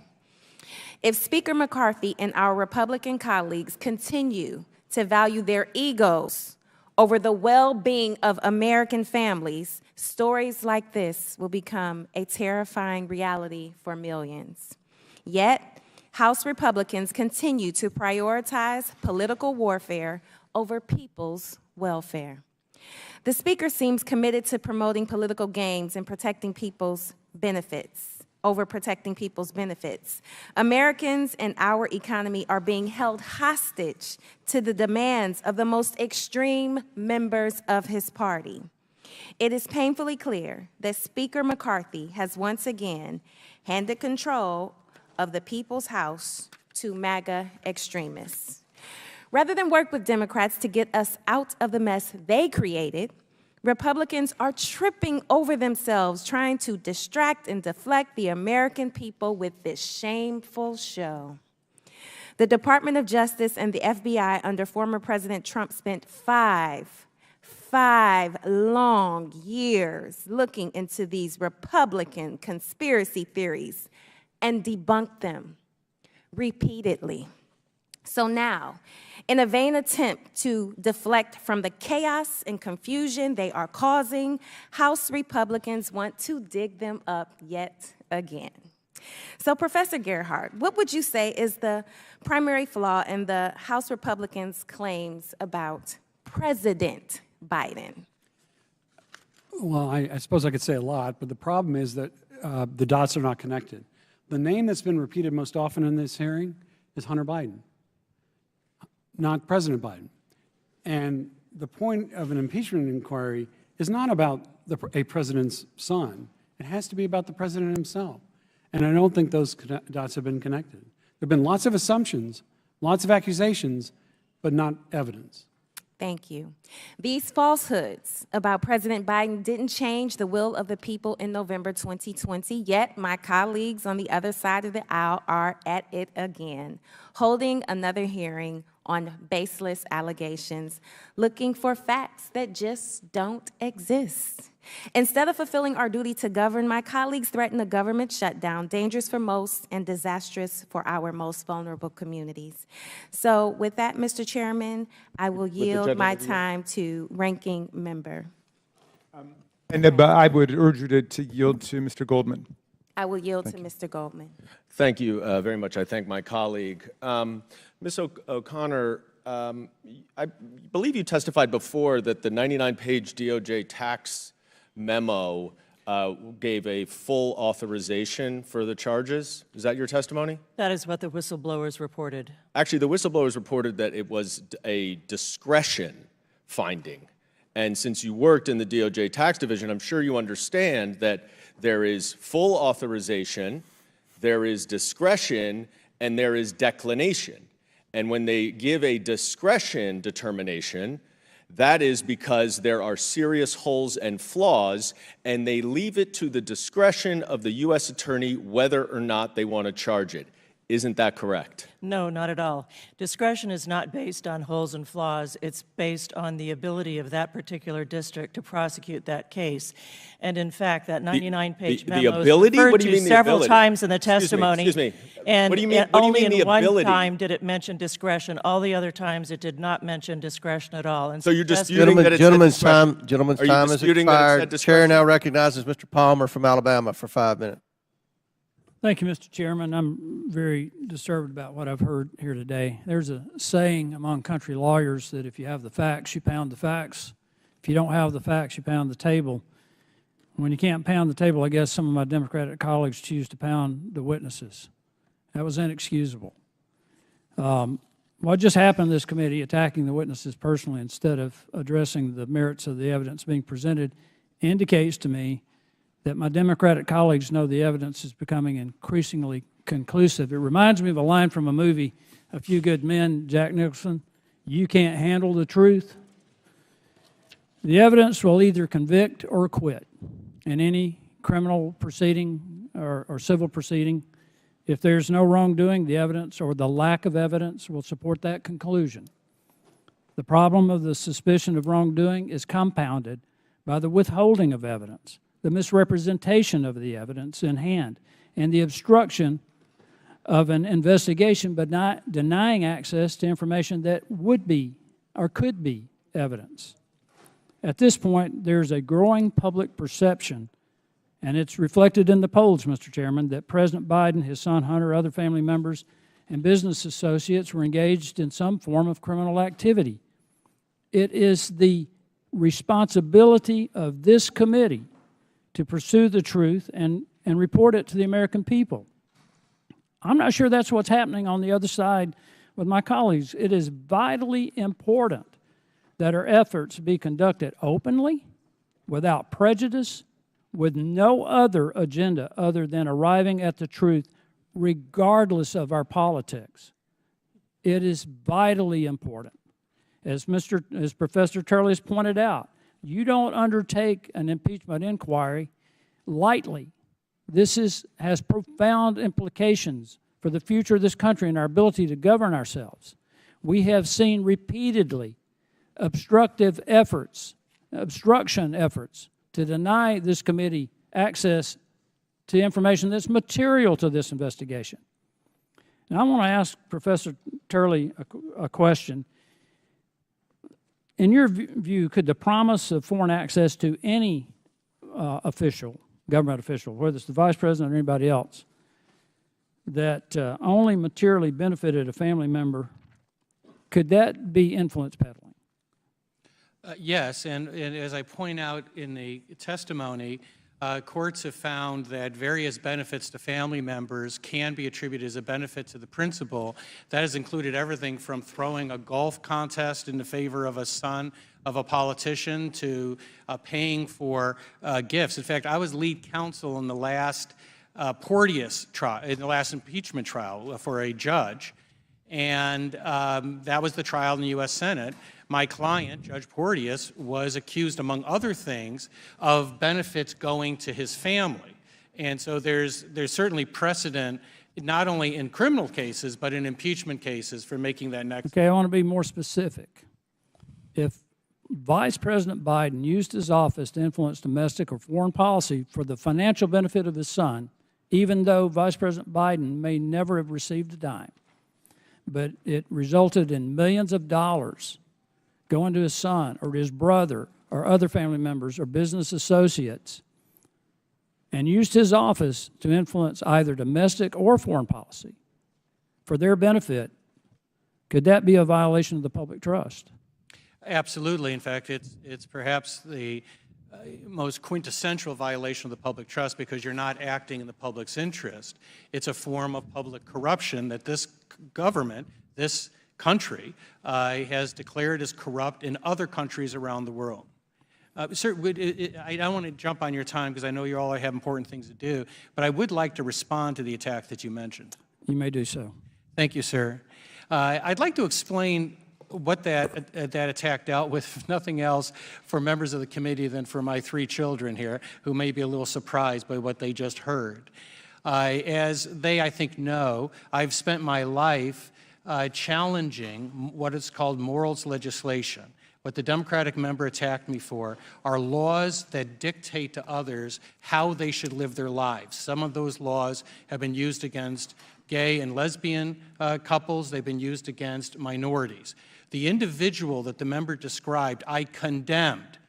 I represented the sister wives in a case challenging that law on the basis of individual rights. The trial court ruled in our favor and struck down that law the first time that type of law had ever been struck down. The 10th Circuit later dismissed on technical grounds. But I just want to end with one other thing, and that is, it's not going to make a difference. You know, this has become a pattern of witnesses, whistleblowers, FBI agents, journalists being attacked in Congress. It won't make any difference. It won't change the constitutional standard. It won't negate any evidence that you have. But at some point, you've got to say enough. You know, that we have to have something, The public has something in Congress to look to have faith. And I have to tell you, it's not that I think that absurd attack meant any difference to my children or to the people that are watching. It makes a difference to our process. Witnesses should not have to... Mr. Chairman, I hate to interrupt Professor Turley, but could our witness get equal time then? Because we're over a minute over. Has your witness... Gentleman's time has expired. He responded to the false allegations by your members, and I apologize for how you all have been treated. I apologize to the American people watching this hearing for the parliamentary stunts that the other side has pulled. I think people in America care about public corruption. The title of this hearing is an impeachment inquiry. And I think that Mr. Turley's done a good job explaining the basis for why we need to take impeachment inquiry and move forward. We have led this investigation, and now we need the impeachment inquiry status as we move forward to get the information that we have been obstructed by this administration and by this family. And that's what the purpose of this hearing is. Don't create another false narrative. With that, the chair recognizes Mr. Gomez from California. Mr. Chairman, well, what obstruction were you referring to there? Ms. Stansberry from New Mexico. Mr. Gomez was next on the thing, but Ms. Stansberry, all right. Thank you, Mr. Chairman. And I want to say thank you to Mr. Donald Trump for calling this hearing today, as it demonstrates the House GOP and Donald Trump's continued attacks on our institutions and on our democracy, and the House GOP's complete inability to govern in a serious manner. As they're holding this hearing, as we see just 2 days before a potential devastating government shutdown, and the fact that most Republican members on this committee didn't even bother to show up for the hearing this morning. Their own star witness said right here in this committee this morning that he doesn't even believe that there's enough evidence to meet the standards needed for impeachment. And in doing this, our colleagues across the aisle are making a mockery of this institution and of our Constitution, peddling in conspiracy theories, peddling the conspiracy theories that Rudy Giuliani and Donald Trump themselves tried to get the American people to believe, and which Donald Trump's DOJ debunked. It's outrageous. So let's be clear about what this hearing actually is. It's an effort to undermine our democracy, to diminish Donald Trump's own 2 impeachments, his first impeachment for trying to illegally bribe a foreign government to help him with his campaign, and the second for a deadly insurrection in the halls of this Capitol after he asked his followers to tear through the halls of Congress, which they did with zip ties looking to execute the former vice president. And we know that Donald Trump has called for this impeachment inquiry because we have the direct evidence from his own social. You can see it right here. He says, impeach the bum. And we also know that he's been directly coordinating with members of this committee, as reported by the New York Times. Right here, a member of this committee has been briefing Donald Trump on this inquiry. We also know that if Donald Trump doesn't get his way, he wants his loyalists to shut down the government. How do we know that? Because he posted it right here on his social media. And his loyalists in this committee who are doing his bidding for him today retweeted it. And in fact, it actually says right here that the reason why they want to defund the government and impeach is because this is the last chance to defund these political prosecutions against me. So folks, this is not a serious inquiry. This is not a serious hearing. In fact, the witnesses here don't even believe there's enough evidence to impeach. Their own members don't even believe there's enough evidence to impeach. In fact, they refused to hold a vote on the floor of the House of Representatives because they didn't have enough Republican members who would vote for it. That's why we're here today. It's outrageous. So what is this hearing actually about? It's a campaign strategy. It's a misuse of official resources. It is this committee and loyalists of Donald Trump doing his bidding to bolster his chances of winning back the White House and securing their majority in the next election. And in the process, to diminish the name of impeachment, which is enshrined in the U.S. Constitution, which we take an oath to uphold, and to make Donald Trump's crimes, including his 2 impeachments and his 91 criminal indictment counts, look like they're not serious crimes. When you think about it, it's chilling.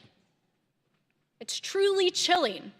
It's another attack on our democracy and our institutions. It's another attack on fair and free elections and the use of this committee to try to carry it out.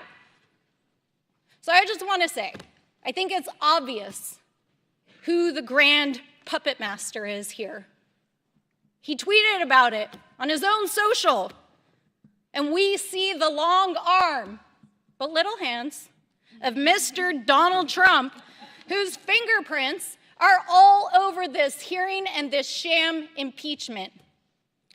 But we know that the American people are smart, that they're not going to be fooled by what's happening here today, and especially as they shut the government down in 2 days with catastrophic impacts for our communities.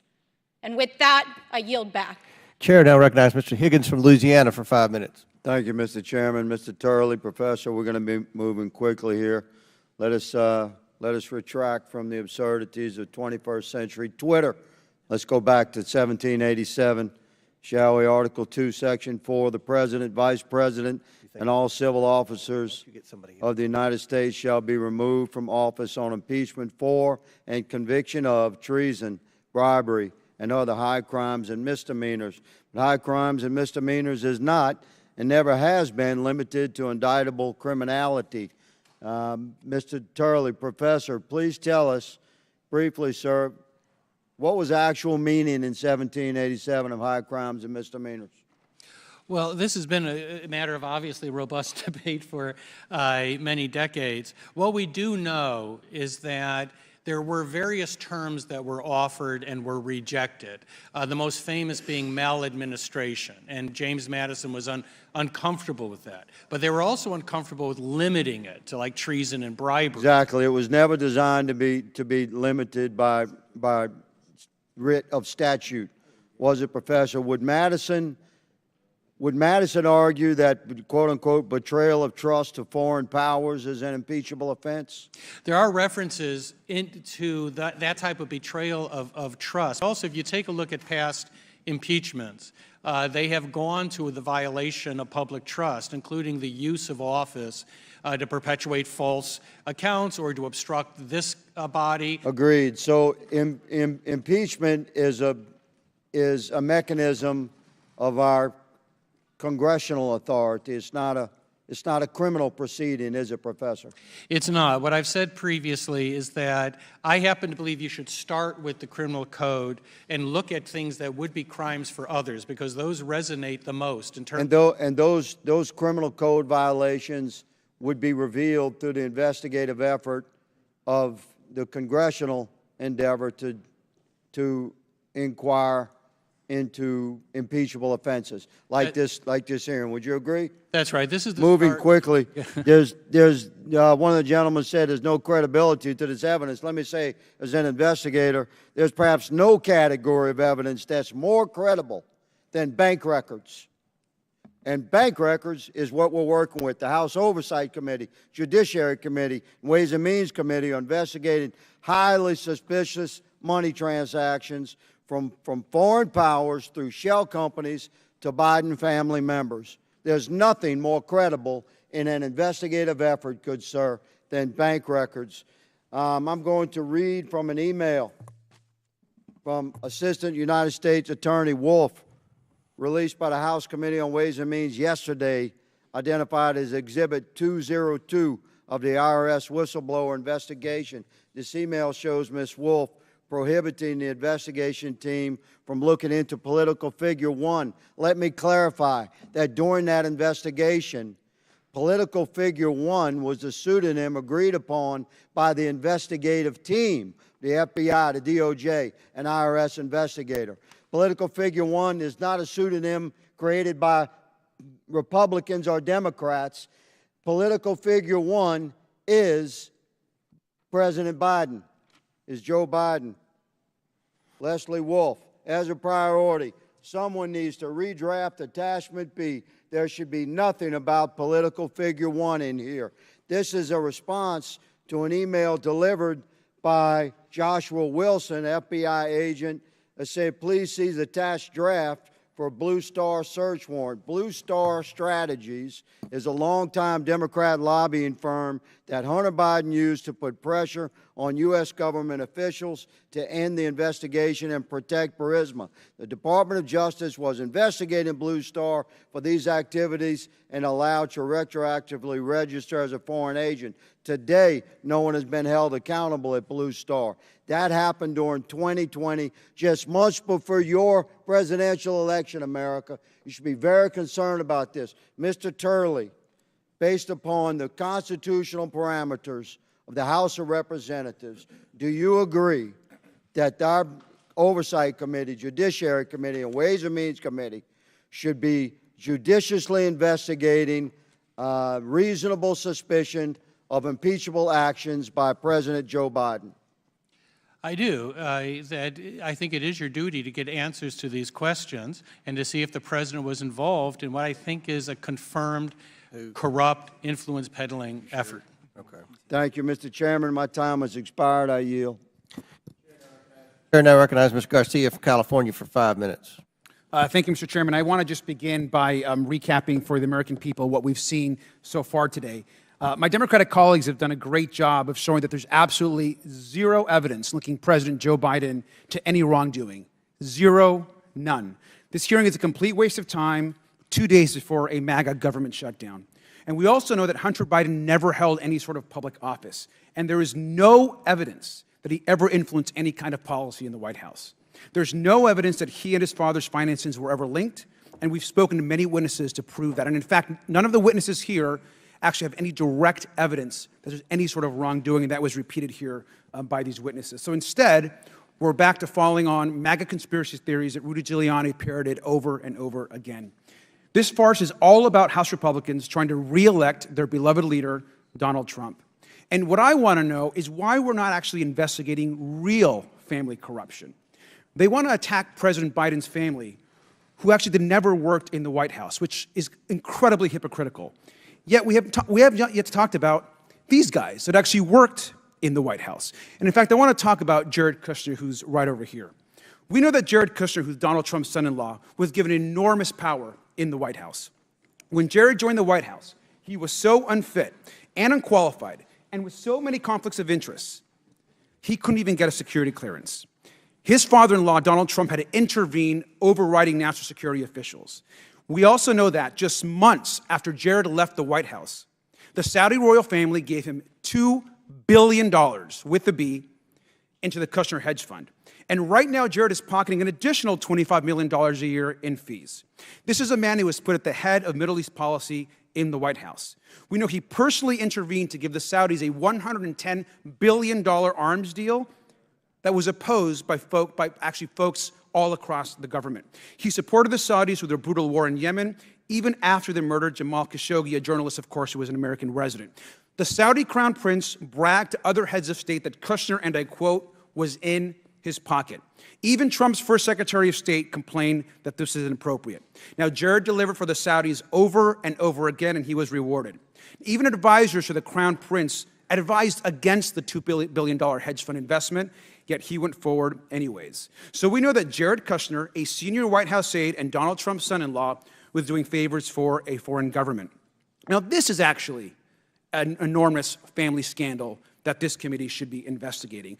And I think Chris Christie put it well when he said that the grift from this family, the Trump crime family, in my opinion, is breathtaking. You also need to take my word for it. This is actually what our committee chairman actually said about the Kushners. I'm just quoting our chairman. I have been vocal that I think what Kushner did crossed the line of ethics. Now, Mr. Chairman, I completely agree that the Kushners crossed the line of ethics, and I want to know what we're going to do about it and when that hearing is actually going to be here in front of us. See, if we're not too busy, maybe next week during the Republican MAGA shutdown, we can actually have a hearing with Jared Kushner, which is clearly in a very corrupt arms deal here, a deal around his investment firm. And the chairman can also be involved in that since he also thinks there's problems. Now, we do know today that we're not here because of any wrongdoing of President Biden, but because this is all part of Donald Trump's campaign. And his most extreme allies, including some members of this committee, are now retaliating. In fact, some members have been trying to impeach the president since day one. Now, this is a tweet here. I'm going to read it. It says, 2 years ago, I introduced articles to impeach Joe Biden on his first full day in office. We will impeach Biden, bolded with an exclamation point, and you see the actual resolution here. So we have the receipts to prove it. There really is no reason why. They don't care why they want to impeach the president, but they've been trying to do it now for years. Here you have, of course, a member of this oversight committee posting about introducing articles of impeachment on President Biden's very first day in office. And now the Speaker of the House is empowering these people in a desperate attempt to keep his job. Ultimately, the person pulling the strings here is Donald Trump, a dangerous man facing federal and state indictments who's out for revenge. And he's been doing this his whole career. And I want to show you a second tweet, again by a member of this committee. They are trying to expunge Donald Trump's impeachment, as you can see here, which is also unconstitutional. I'm going to read this tweet. Expunge the wrongful Trump impeachments. Impeach criminal Biden. These are political stunts to appeal to an extremist base, and they seize control of this conference. If we don't act, they'll threaten our democracy again. This impeachment is a farce with no evidence, and with that, I yield back. Mr. Chairman? Chair recognizes. Mr. Chairman, I would just Mr. add to the Jordan. gentleman's remarks that Jared Kushner was a key player in the historic Is Abraham this a point of Accord. order? Excuse me. Is this a point of order? Chair now recognizes Mr. Sessions from Texas for 5 minutes. Mr. Chairman, thank you very much. Mr. Gerhardt, you had been asked a question earlier that I heard a quick reply to, and the question was about the timing of a government shutdown and an impeachment. You quickly responded, never. Do you want to revise or extend that remark about the timing of a government shutdown and an impeachment occurring at about the same time? And you said never. I understand the question, and if you're talking about 2019, I am. there was not a shutdown. There was not. There's not now. I understand, but There's not now. So the people on this side are simply taking advantage of your answer. In fact, the indictment, the impeachment of Donald Trump was December 18th, 2019, and then the president signed the funding of the government December 21st, 2019, 3 days later. So the question that you were asked, perhaps you responded to correctly, never. But in fact, there is a nexus that suggests that people on this side of the dais are taken the wrong way. Second, Mr. Chairman, I also find that some of our members are talking about baseless accusations of a government shutdown. All you have to do is go to Google, Ohio, to apply it for WIC, which was the supposition brought up, can be gathered in all 88 Ohio counties. It is run by the state of Ohio, not the federal government. I think that we need to be careful when we make accusations here. Thank you very much. Ms. O'Connor, you have a history of understanding tax implications and inside the Department of Justice. These are serious matters, and when they Would you yield to the gentleman? I will Gentlewoman not. from Ohio? I will not. Just there? Okay.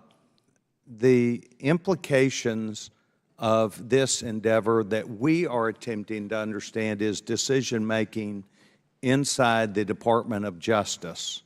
And that inside the decision-making, we've already heard back a number of times how the Department of Justice did not move forward in compliance, I believe, to their job to make a determination whether the facts would or should be taken further.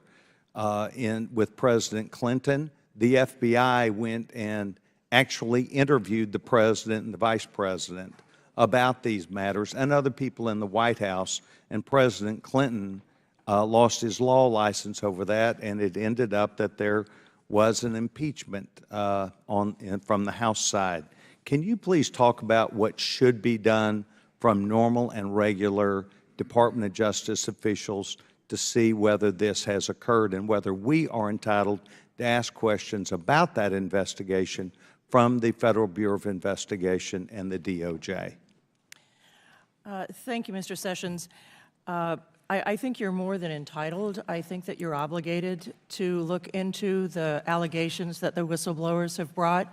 The whistleblowers were very detailed in the investigative steps that they took, in those that they wanted to take but were prevented from taking, but would have taken in any other investigation. We don't have a window into where the roadblock was thrown. We don't know who threw it. Would you think it would be proper for this committee to bring those individuals and to properly vet them about that? Or is that the duty of the Department of Justice through the Federal Bureau of Investigation to get that done? Well, I think it's your obligation. We know that the whistleblowers tried to remedy the obstruction from within the Internal Revenue Service and got no backup at all. They were left out to dry.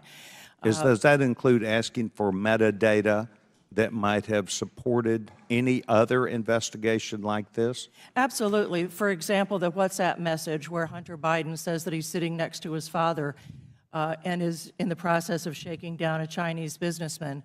The agents wanted to find out whether that was a true statement, and they could have found out, but they were denied the authority to pursue that inquiry. By what authority? We don't know exactly. All we know from the testimony is that they would request search warrants. They would So, Mr. Chairman, let the record reflect this as an inquiry for us to make a determination. Mr. Chairman, I'd also ask unanimous Without objection to order. Placed into the record the articles which I had previously provided to this committee in testimony. Mr. Chairman, Without objection another to order. unanimous consent motion. I'd like to offer a press release from the same Southern District of New York that you introduced for Lev Parnas that's entitled, Devon Archer sentenced to a year and a day in prison for the fraudulent issuance and sale of more than $60 million of bonds. Devon Archer, Hunter Biden's business partner and best friend? That's correct, sir. Okay. Without objection your star to order. witness. Yes, Chair, your star witness. Chair recognizes Mr. Gomez from California for 5 minutes.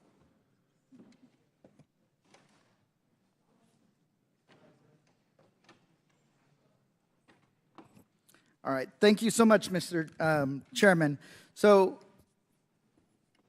one of the things I want to kind of stress is that from the very beginning of this Congress, the Republicans had one thing in mind. Let's get Joe Biden, right? Let's get Joe Biden and let's find the evidence that showed he did something wrong. But when the evidence didn't exist, they would make up facts or they would exaggerate to an extent that it was like, honestly, mind-boggling. And I want to focus on one part first. The Republicans keep pointing out 20 shell companies of the Biden family. These are actually 20 shell companies of Hunter Biden. Okay, so anytime they say the Biden family, they're really saying Hunter Biden, because there hasn't been a connection between Joe Biden and these companies. To an extent, do we have the slides up? First slide is, that's not the slide, but I'll show it. So there's an article from Washington Post, August 17, 2023, and it says, how Republicans overhype the findings of the Hunter Biden probe. And it's specifically when it comes to these 20 shell companies, as they call them. They were actually, they were overhyped, and they gave them 3 Pinocchios. Mr. Chairman, I would like to unanimous consent to enter this into the record. Without objection, so ordered. Great. Next, so they keep focusing on these 20 companies. And then the Ways and Means Committee reveals 700 pages yesterday. It was really dramatic, right? They used Section 6103 to get these returns, and they say, hey, we're gonna show that they did something wrong. The chairman of the Ways and Means Committee, Mr. Adrian Smith, who also serves on this committee or sits on this committee, when asked a simple question, they pointed out that this actually the WhatsApp message of Hunter Biden allegedly was sent in 2017 when Joe Biden wasn't even president, when Joe Biden wasn't even running for president. So unanimous consent to enter another article by Yahoo News. NBC reporter destroys GOP lawmakers' evidence against Joe Biden without even trying. Without objection, so ordered. Thank you so much. So let's dig into these 20 businesses. Oh, 20 companies. That's a lot of companies for an average American like myself. You know, I got a W-2. You know, I filed my income taxes. My wife and I have simple returns. But when it came to President Trump, how many companies did he have? Anybody want to take a guess? Ms. O'Connor, how many companies did Mr. Trump have? I have no idea the number, but I know Okay, they all stop. did something. I reclaim my time. Thank you. I reclaim my time. Reclaim my time. See, you can't even answer a simple question, right? He had over 500 Will the gentleman yield? No, I will not. Oh. He also had over 500 companies. Over 500 companies. I looked at the tax returns. Why? Because I was on the Ways and Means Committee, and I got to actually dig into it. Over 500 companies, actually between 517 to 543 companies. And Republicans had no concern about that. When they were structured in a way, they were almost like a set of Russian nesting dolls, each one hiding the existence and who controlled the others. But did the Republicans bring it up? No. Did they have any concerns? No. But what happened last week or this week? Let's take a guess. A judge said that President Trump committed fraud, business fraud, for inflating the value of his net worth and his companies. But when it comes to the Republicans, they have no problem with that, right? They have no problem. They don't want to dig into that. When Trump controlled these 517 companies, when it came to Hunter Biden controlling 20, we see a direct line to Joe Biden. So that's what the problem is that they're cherry picking facts to connect it to Joe Biden, and when they don't have facts, they make it up, as they did earlier today when they put up tweets or text messages that were not connected. So the point is, everything they're doing is to muddy the waters. And I think it's disgraceful, because when it comes to a president that committed fraud, a president that caused an insurrection, a president that was also sold our government's national interest to the highest bidder, silence. With that, I yield back my time. Would the gentleman yield a quick question about the president's son's 20 companies? I yield back my time, Mr. Chairman. Chair now recognizes Mr. Biggs from Arizona for 5 minutes. Thank you, Mr. Chairman. We're going to put up on the board in just a second, but this is the entire transcript of the Devon Archer testimony I submitted to the record. Without objection, so ordered. Thank you very much. So, in this particular colloquy that's going on, highlighted up there, you'll see that Mr. Archer says, let's start at the beginning. Let's go somewhere else. He says, the question is, did Hunter talk about how bringing his dad, Joe Biden, either to Ukraine or using his dad as vice president would add value in the eyes of Burisma officials? Answer, yes. How did it come up? He says, well, we were business partners. It just came up. We were business partners. We're business partners. Okay. What kind of leverage was Hunter trying to get by using his dad? Answer by Devon. I think it's more defensive, defensive leverage, that the value is there in his work. Also in this same document, I asked him, I said, the brand, he said, what is it? You keep talking about the Biden brand. I said, is it Dr. Jill? Is it Brother Jim? No. just looks at me like I'm an idiot. He says, of course it's Joe Biden. Of course it's Joe Biden. Then you go back and you see Tony Bobulinski. What does he say? Quote, the Biden family aggressively leveraged the Biden family name to make millions of dollars from foreign entities, even though some were from communist-controlled China. And who is the Biden family asset? Is it Dr. Jill? No. Brother Jim? No. Any of the grandkids that got money from foreign companies? No. None of those folks. None of those folks. Then you get the stuff released from Ways and Means yesterday. This is Hunter Biden saying to his uncle Jim, BS, Jim, all around BS. Explain to me one thing Tony Bobulinski brings to my table that I so desperately need that I'm willing to sign over my family's brand. What's the brand? Joe Biden. And pretty much the rest of my business life. Why? Because that's the only product I got. Joe Biden, the vice president at that time. It's plain English. I'm cleaning it up a little bit. There's a lot of swear words in there.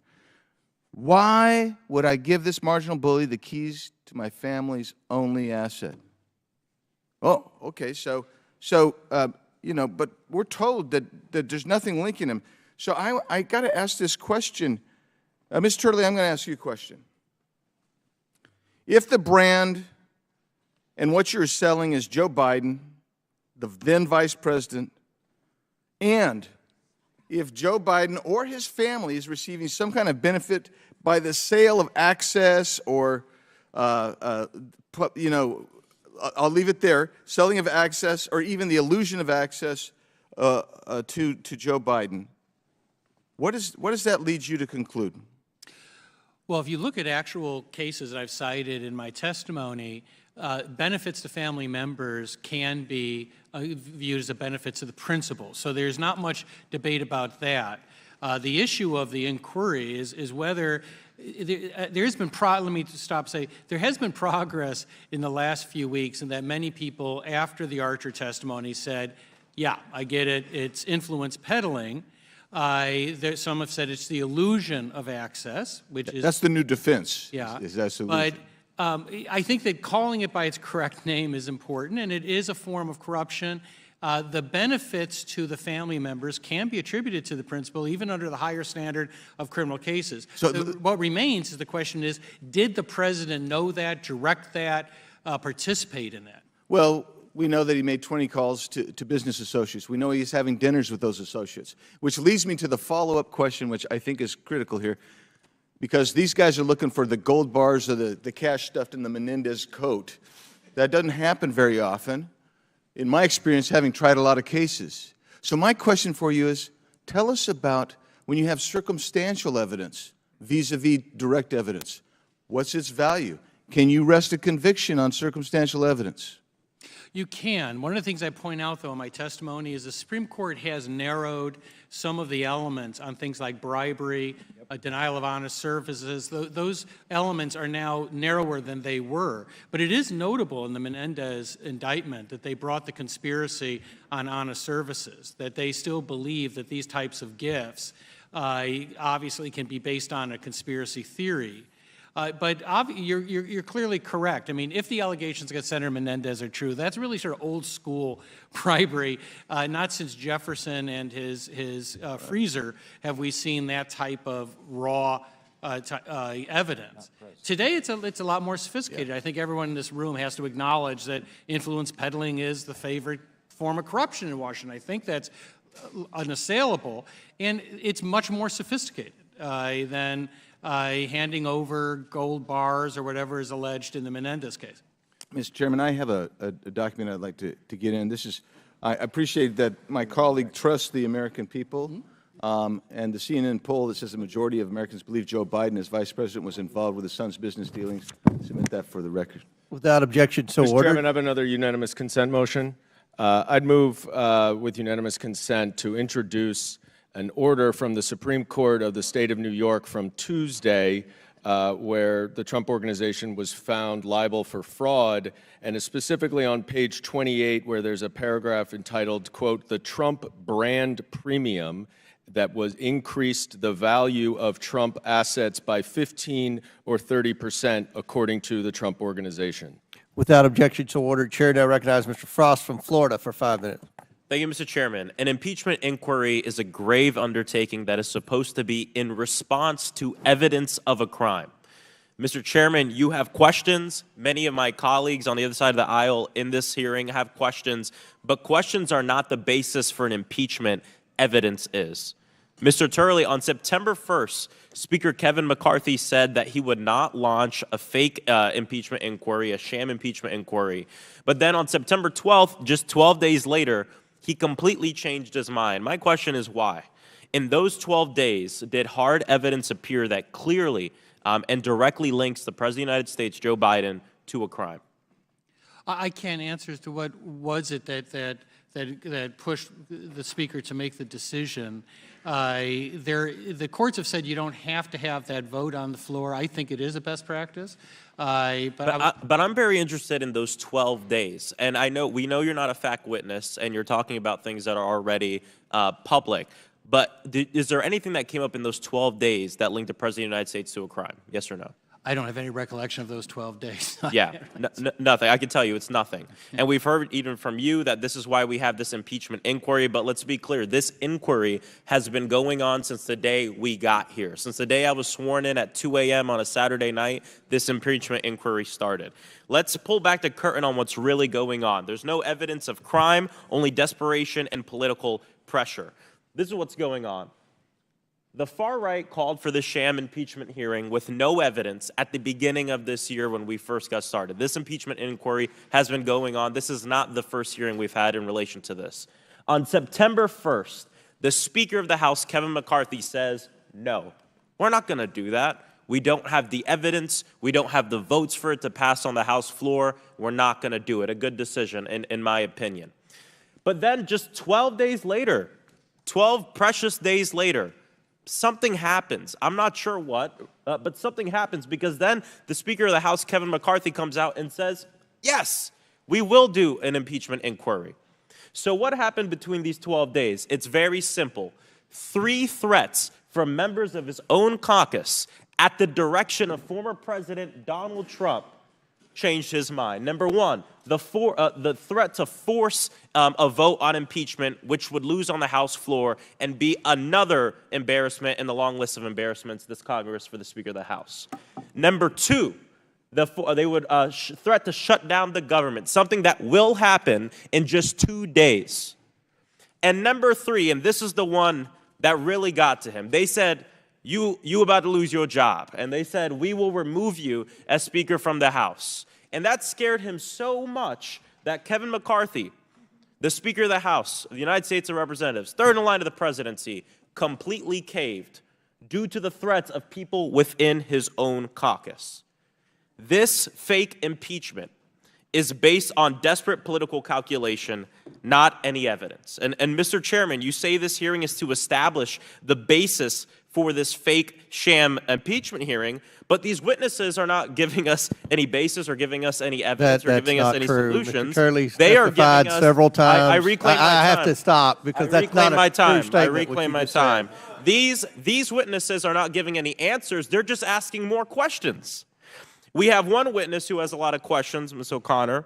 Dubinsky, one witness who knows something about accounting but has no real involvement in what's going on. And Mr. Turley stopping here on his way to his next Fox News hit. This is not a serious inquiry. And impeachment is something that's very serious. And we have to ensure that we focus on the wants and needs of the American people. This is all for nothing. Half the crowd is left. There's no line outside.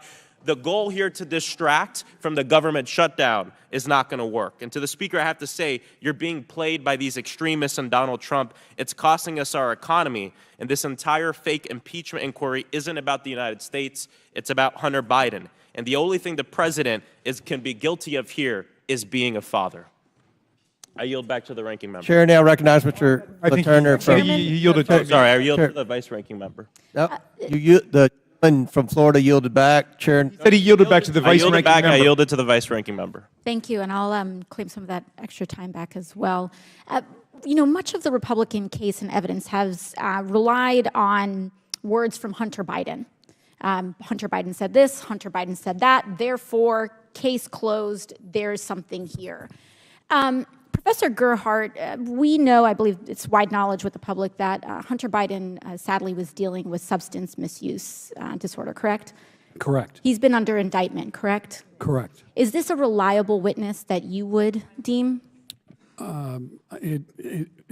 Probably not. In your assessment? Gentle's ladies, time's Thank you very much. Chair now recognizes Chairman, Mr. Armstrong. You I have seek 3 recognition. unanimous consent motions. Yes. One is a hearing notice from June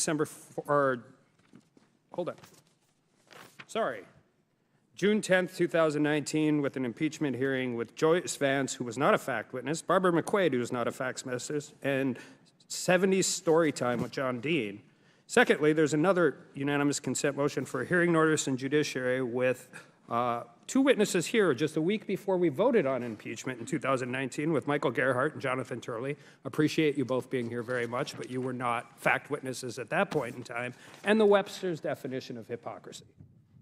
Without objection, so ordered. Chair now recognizes. Mr. Chairman, I request unanimous. Chair recognizes Ms. Mace. Mr. Chairman, I request unanimous consent to enter an article into the record dated January 6, 2019. A member of this own committee, the day after she was sworn in, came into Congress, and this article says, Dem split in response to her words, impeach the mother effer, the day after she was sworn in. Some might even say these kinds of comments, not only are they hypocritical by the left in their arguments today, but that this is an embarrassment to the time and people of this country. Thank you, Mr. Chairman. Without objection, so ordered. Mr. Chairman, I'm afraid my friend, the gentlelady from South Carolina, just engaged in personalities against a fellow member of the committee. Well, what she entered in the record was, I believe it was Ms. Tlaib's.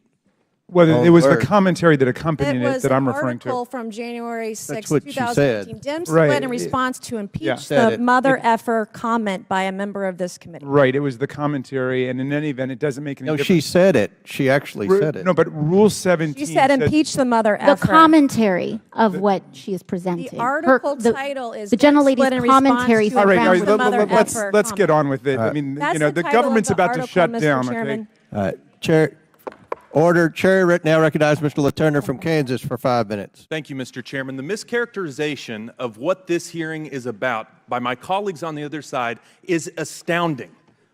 Throughout the presidency of Joe Biden, the White House has attempted to claim that the president did not talk to Hunter about his business dealings.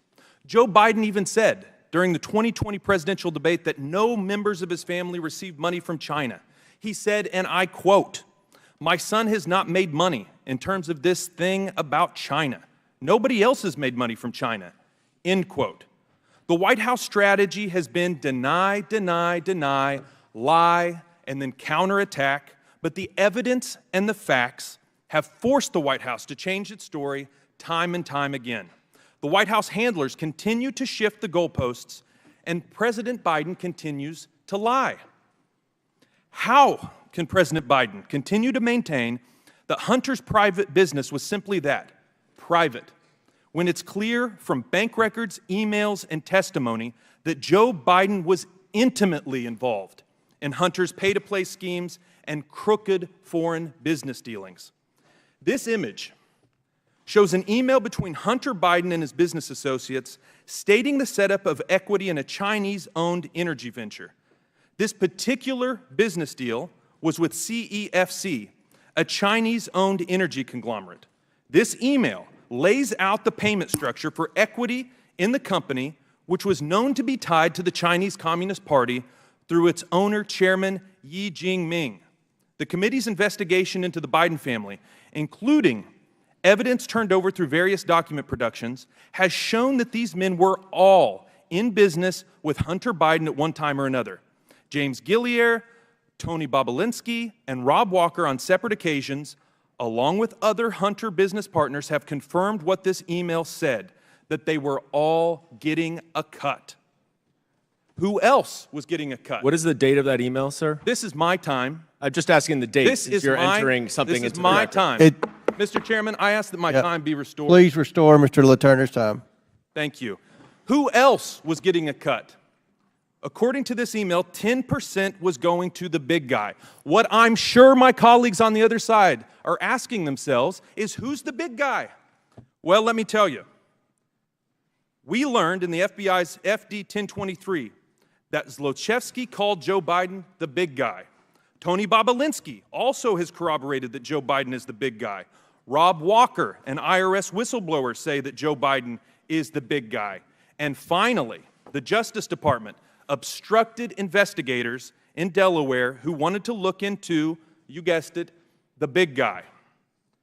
Listen, folks, it is obvious. Joe Biden is the big guy. And so what do we have here? We have the president saying that he had nothing to do with, that Hunter Biden and no one in the family profited from China. And we have evidence here that the big guy was getting 10%. Let me read you a definition of a trendy word here lately. Gaslighting. It's a form of psychological manipulation in which an abuser attempts to gain power and control over the other person by distorting reality and forcing them to question their own judgment and intuition. I would say to the American people, look at the evidence before you and make a judgment, and do not allow the White House or our colleagues on the other side of the aisle try to convince you that what you're seeing isn't the truth, trying to convince you that you're crazy. Mr. Dubinsky, you have extensive experience as an expert witness and consultant in the areas of white-collar crime, financial fraud, and corruption. Is it characteristic of these types of crimes that actors hide behind nicknames or other pseudonyms to mask their identity? It's very common. What about this first email image is characteristic of financial crimes that you have investigated or provided expert testimony on in the past? Well, typically you'll see code names used, and money is being paid to somebody under that code name, and that's how these processes work. Let me ask you something. You're very experienced. When conducting an investigation, if your boss prevented you from taking investigative steps, how would you react? How would it affect your findings? First, it would be extremely troubling if I was told not to continue to investigate something, and if I was put in that position, I'd probably withdraw from the investigation. Has the Department of Justice ever restricted any of your investigative steps? No, they have not. It's amazing. Mr. Chairman, I yield back my time. Gentleman yields back. Chair now recognizes Ms. Lee from Pennsylvania for 5 minutes. Thank you, Mr. Chairman. 3 hours and 45 or so minutes into this, the Republicans' own witnesses have confirmed that they have seen no evidence of any evidence.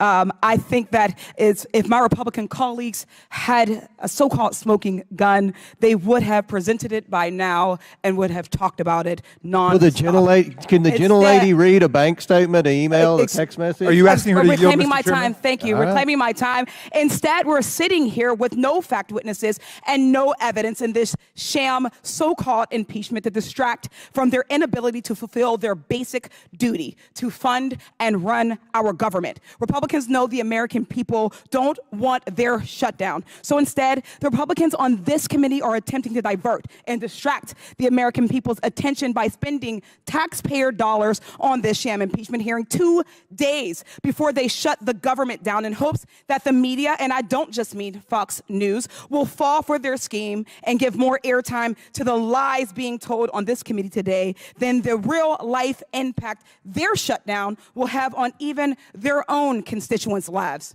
In fact, in Chairman Comer's district, Republicans' shutdown will cost 8,937 of his constituents their paychecks. In Jim Jordan's district, Republicans' shutdown will cost 3,939 of his constituents their paychecks. In Marjorie Taylor Greene's district, Republicans' shutdown will cost 6,306 of her constituents their paychecks. In Lauren Boebert's district, Republicans' shutdown. Democrats are the party of shutdowns. You guys love shutdowns. Thank you very much. In Lauren Boebert's district, Republicans' shutdown will cost 9,016 of her constituents their paycheck. In Paul Gosar's Arizona district, Republicans' shutdown will cost 12,349 of his constituents their paycheck. In Byron Donalds, 3,235 folks' paycheck. In Andy Biggs, 8,433. In Lisa McLean, 7,286. In Scott Perry's Pennsylvania district and the capital of my Commonwealth, Republicans' shutdown will cost 5,445 of his constituents who will lose their paycheck. Indeed, when you add it all up, Republicans' shutdown will cost 217,583 of their constituents on this committee's paychecks, their income for who knows how long. Let that sink in for a second.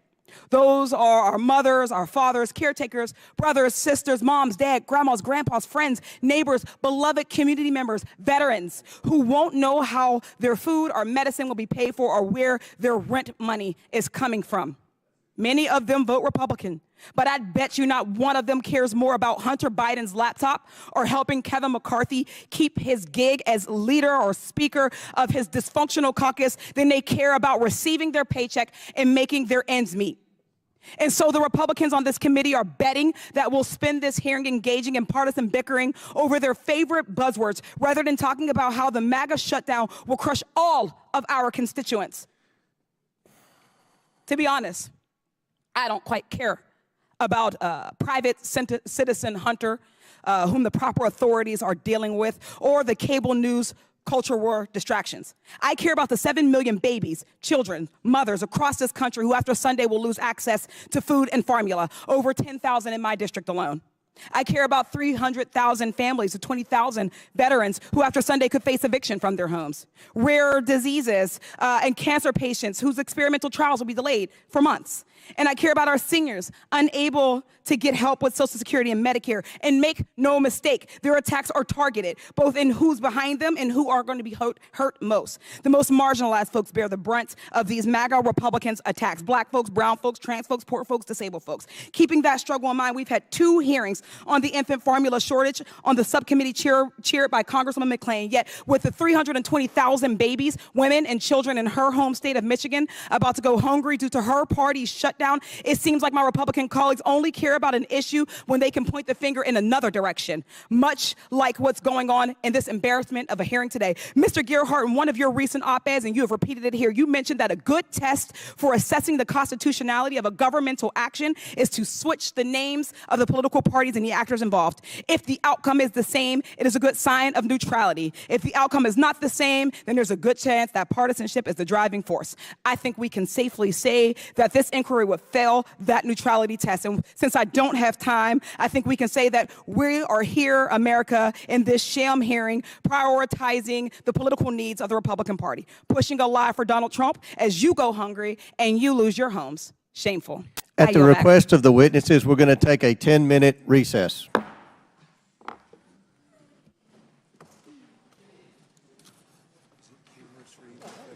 Sorry? I know. Humorous for you to be cross-examined by the children's table over there.